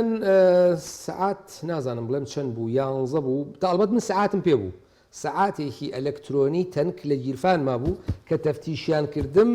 هەستیان پێ نەکرد سعات و ئەو جۆرەشتانە مهمە لەو شوێناناکە پێ بێ جا شتێکی خۆش بگەڕمەوە لێرە بانی نیوەڕۆیە جومعە بوو هەشتی مانگ ئێمە لە 100% بەتەمای ژیان نەمابووین بەڵام چۆن نامێنین ئەمان کوژن چیمان لێکە نازانین ئەوەش نازانین بە تەیەمم دەستنوێژم گرت و من نوێژم کرد پیاوێکی بەتەمە نازانم بۆچی گیرا بوو ینی لەو کاتە ئاوا بە مناڵە کاکە هێشتا جومعە بەتاڵ نەبووە تۆ چۆن نوێژەکەی جایز نییە وەرەوتم کاکە ئێستا ئێمە وەزعەکەمان چییە تۆ باسی نوێژی جومعە و خۆی زانێ ئێمە چیمان لێت یەکێک تەبان فێڵێکیان کرد لە مەقتەعێکە ئێمە چاومان لێبوو کە چەند کەسێک تەبان هاتبوونە بەر دەرگای ئەمنە سوورەکە دەرگا ڕەشەکەی دەرەوە بەڕووی عقاریە بەڕووی گردی عەلی ناجیە باوڵین لێەوە تەقەیانە کرد چەند کەسێک فاینلی علاگەیان دەرێ نابوو ئەوە لە ئەمنەکان بڵێن تەسلیمە بین ئیتر کە وتیان تەسلیم بووین ئەمانی چوبوونە ژوورەوە بەرەو ڕوویان اینجا لە پشتەوە هاتبوونە دەرەوە بۆیان تەقایان لێکردن چەند کەسێکیان لەوێ شەهید کرد ئیتر اینجا بەڕاستی ژمارەی تەقەکان و فیشەکەکان زۆر بوو ئێمەش اینجا گەیشتینە و قەنەعاتە کە ئێمە في كل الأحوال بایع مخەڵەص کوژراوین تا چوین ینی تر هەر ئەمان ویست شتێک بکەین فریامان کەون ینی وەزعەکە وای ئەگەر ئەوان لە دەرەوە وا لێیانەیرێ ئێمەش تەرەسەڕوفێکی هەڵە بکەین ئیشەکە لە خۆمان قورسەکەین خۆی چیشمان بۆ ناکرا بەڵام ئێمە باشتر بووین لەوانەی کە مابوونەوە لە ناو ئینفرادیەکانە چونکە کەسێک لە ناو ژوورێکی بچووکە سژن بکرێ و دەرگایەکی لەسەر قایم بکرێ ڕامبۆش بە هیچی بۆ ناکرێیانی بەڵام ئێمە چونکە چەند کەسێک بووین ئیتر زانیمان وەزعەکە خراپە چوین دەرگای یەکێک لە توالێتەکانمان دەرهێنا دەرمان هێنا دووسێ پلە سەرەکەوتی بۆ لای توالێتەکە ئاوا دەرگاکەمان لار کردەوە بە لەقە پێمان ناکێشا دەرگاکەمان شکان و بازێک ئینگلای نوشتی وەکو تەقویەی دەرگاکە ئەوەی پێوە بوو ئەو ئینگلاینانەمان شکاند ئەوە ئینگلاینەکەمان دوایی گیرانە قوفڵی ئەرزم کردی قاعەکە هین بوو با بڵین زیندانەکە چۆن دەڵی شەبەکە بوو بەڵێ قوفڵەکە لەو دیەوە بوو ئیتر گیرانمانە ئەوە ینی ئێمە هەمومان حەزمانە کرد بە یەک جار بچین بۆ قوفڵە بەڵام ئەو قوفڵەمان شکان کە ئەو قوفڵەمان شکان اینجا شوین هەر ئەسڵەن دەرگاکەمان هێنا لەگەڵ شیشەکانی ترا گیرانمانە ئەو دەرگایی تری کە باوڵین کەپسە ئەو دەرگایشمان لە بن دەرهێنا ئیتر ئەمەە ینی نازانم ئایا وەکو لەلایانی پزیشکیەوەڵێن ئەدریناڵینمان دەریا لەو کاتە توانیمان ینی احتیمال ئێستا کەسێک گۆچانێکی پێ بێ قاچی شکاوێ هێواشێواشە ڕا بە سەشیی هەر بێ بۆی لە حیبەتە گۆچانەکەی فڕێیا و ڕاکە ئەوە جۆرێکە لە ترس یا لە با بڵین حەماست یا جۆرێک نازانم چی پێوترێ ئەم دەرگایمان دەرهێنا دەرگاکەی تریشمان دەرهێنا یەکەم کەس من دەرگای حەوشەی ناو سژنەکەم کردەوە یەکەم کەس کاک عوسمان سۆفی طبعاً من لێرا شتێک بڵێم ئەلبەتە من بە خزمەتی نەگەیشتم هیوادارم لە بەهشتی بەرینا بە خزمەتی بگەم کاک محەممەدی حاجی مەحموود کوڕێکی قارەمان پێشمەرگەیەکی زۆر ئازای بزوتنەوەی ئیسلامی کە نمونەی پاڵەوانێتی و قارەمانێتی بوو لە ناو ئەمنە سوورەکە چەندین جار تەعزیب درراوە چەندین جار لەژێر تەعزیبە زیندانیەوە بەڵێ براوە بۆ خستەخانە بۆی هۆشی بێتەوە بیهێنەوە معلوماتی لێ دەربێنن ئێستش و ئەو ساژێک کەلیمە بە لە دەمی نەهات و اعترافی لەسەر هیچ کەسێک نەکرد ئەوە لە آخر لەحزەکانە خەڵەف الحەدیثی وابزانم ئەو کاتە ئەگەر بە هەڵانە چوو بۆ مدیری سجن بوو ئەو خۆی پێش ئەوەی بکوژرێن ئەو یەک دوو فیشکی نابەسەری و شەهیدی کرد تا زیندانی بوو لەوێ بەڵێ بەس لە شوێنی تر من نەمبینی بەڵام ئەو زیندانیانی تر بینی بوویان کە لە کاتی تەعزیبە لیان ناوە کە بەس چەند کەسێکۆ لیان ناوە هەڵساوەتەوە خۆی کێشاوە بە ئەمنەکانی ترا ینی بەسیشی بەسراوەتەوە بەڵام هەر شەڕی کردووە خەڵکی تری تیا بوو مەسەرەن من ئینفرادیەکەی من لەسەر ڕێی هینەکا بوو لەسەر ڕێی با بڵێن ژێرزەمینەکا بوو کەسێکیان بان کرد بۆ تەحقیق لە ژوورەکەی مناوەستانیان وتیان بۆستە تا بانک دەکەین قسەم لەگەڵا کرد ئەموو تۆ چیت ئاوتی گوێ بنێ بەمەکی گوێی ترمەوە من ئەما لیا ناوم کەڕ بووە ئەم گوێم کەڕ بووە نابیستێ خەڵک بەڕاستی زۆر قوربانیە زۆر ناڕەحەتی چەشت ینی بەداخەوە کە گەیشتین بەم ڕۆژە وەڵاهی بێگومان کاتمان هیچ نەماوە زۆر بەڵام بابەتەکە و یادەکە من دووبارە سەرخۆشی لە هەموو قوربانیانە دەکەین و پیرۆزبایش لە ئێوە وەکو ڕزگاربووان ئەگەر پەیامێکی کورتت مابێ بەراورد بەم ڕۆ دوێنێ ئەو قوربانی درا و ئەم بارەدۆخی ئێستا کە هەیە قسەیەکت هەبێ سپاس دەکەین وڵی من تەنها ئەڵێم مەسەلێکی عەرەبی ئەڵێ ما ئەشبەه اللەیلەتە بالبارحە ئای کە چەند ئەمڕۆ لە دوێنێ ئەچێ داخەکەم حوتی سینەوە و یەک لەگەڵ حوتی سی 2022 زۆری جیاوازی نییە بە تایبەتی لە حاڵەتی بێئومێدیە خەڵک لە بێئومێدیە ئەژین خەڵک ئەم شۆڕش و ناڕەحەتی و قوربانیانەی نەدا بۆ ئەم ڕۆژەکە ئاوای لێبێت کە لەسەر پۆستی سەرۆ کۆمارنی زعبکێتە بینیانەوە کە لەسەر شتی زۆر بەسیت ناڕەحەتیان توش ببێ خەڵک ئەوە ئێمە لە سژنە ئاوا بووین خەڵک قوربانێکی زۆری دا بۆ ئەوی کەوا بێن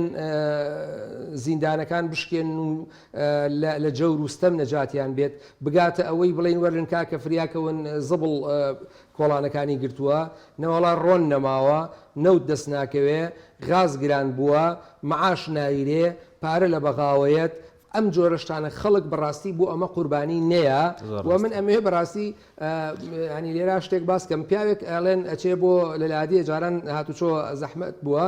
ئەڵێ چم بۆ شار کەسێک ئیشێکی هەیە لە شار بووی بکەم زەلامێکڵێ ئەرەوەڵا بە قوربانە من معاملەیەکمێ لە تەجنید بەشکم بۆ وەرگریتەوە و سەرێ لە پڕی فڵانکەس بی لە خستەخانە و بزانە کێ نەخۆشە و 4-5 پیاڵێ کابرا لە کاکە بن خۆم ئەوە ئیشم نییە کەچم بۆ شار بەڵام بەڕاستی ئەو شۆڕشەیکەوە خەڵک کردوێتی کاتی خۆی بۆ ئەوەنە زوڵم نەبووە کاتی خۆی کە ئێستا هەیە ئیبن عەساقیلە هەبووە کاتی خۆی سەرۆکی باندێکی دزی بووە وەسێتێکە نووسێ لە سەردەمی عەباسیەکانە باندێکی دزی هەبووە ئەڵێ وەسێتان بووەکەم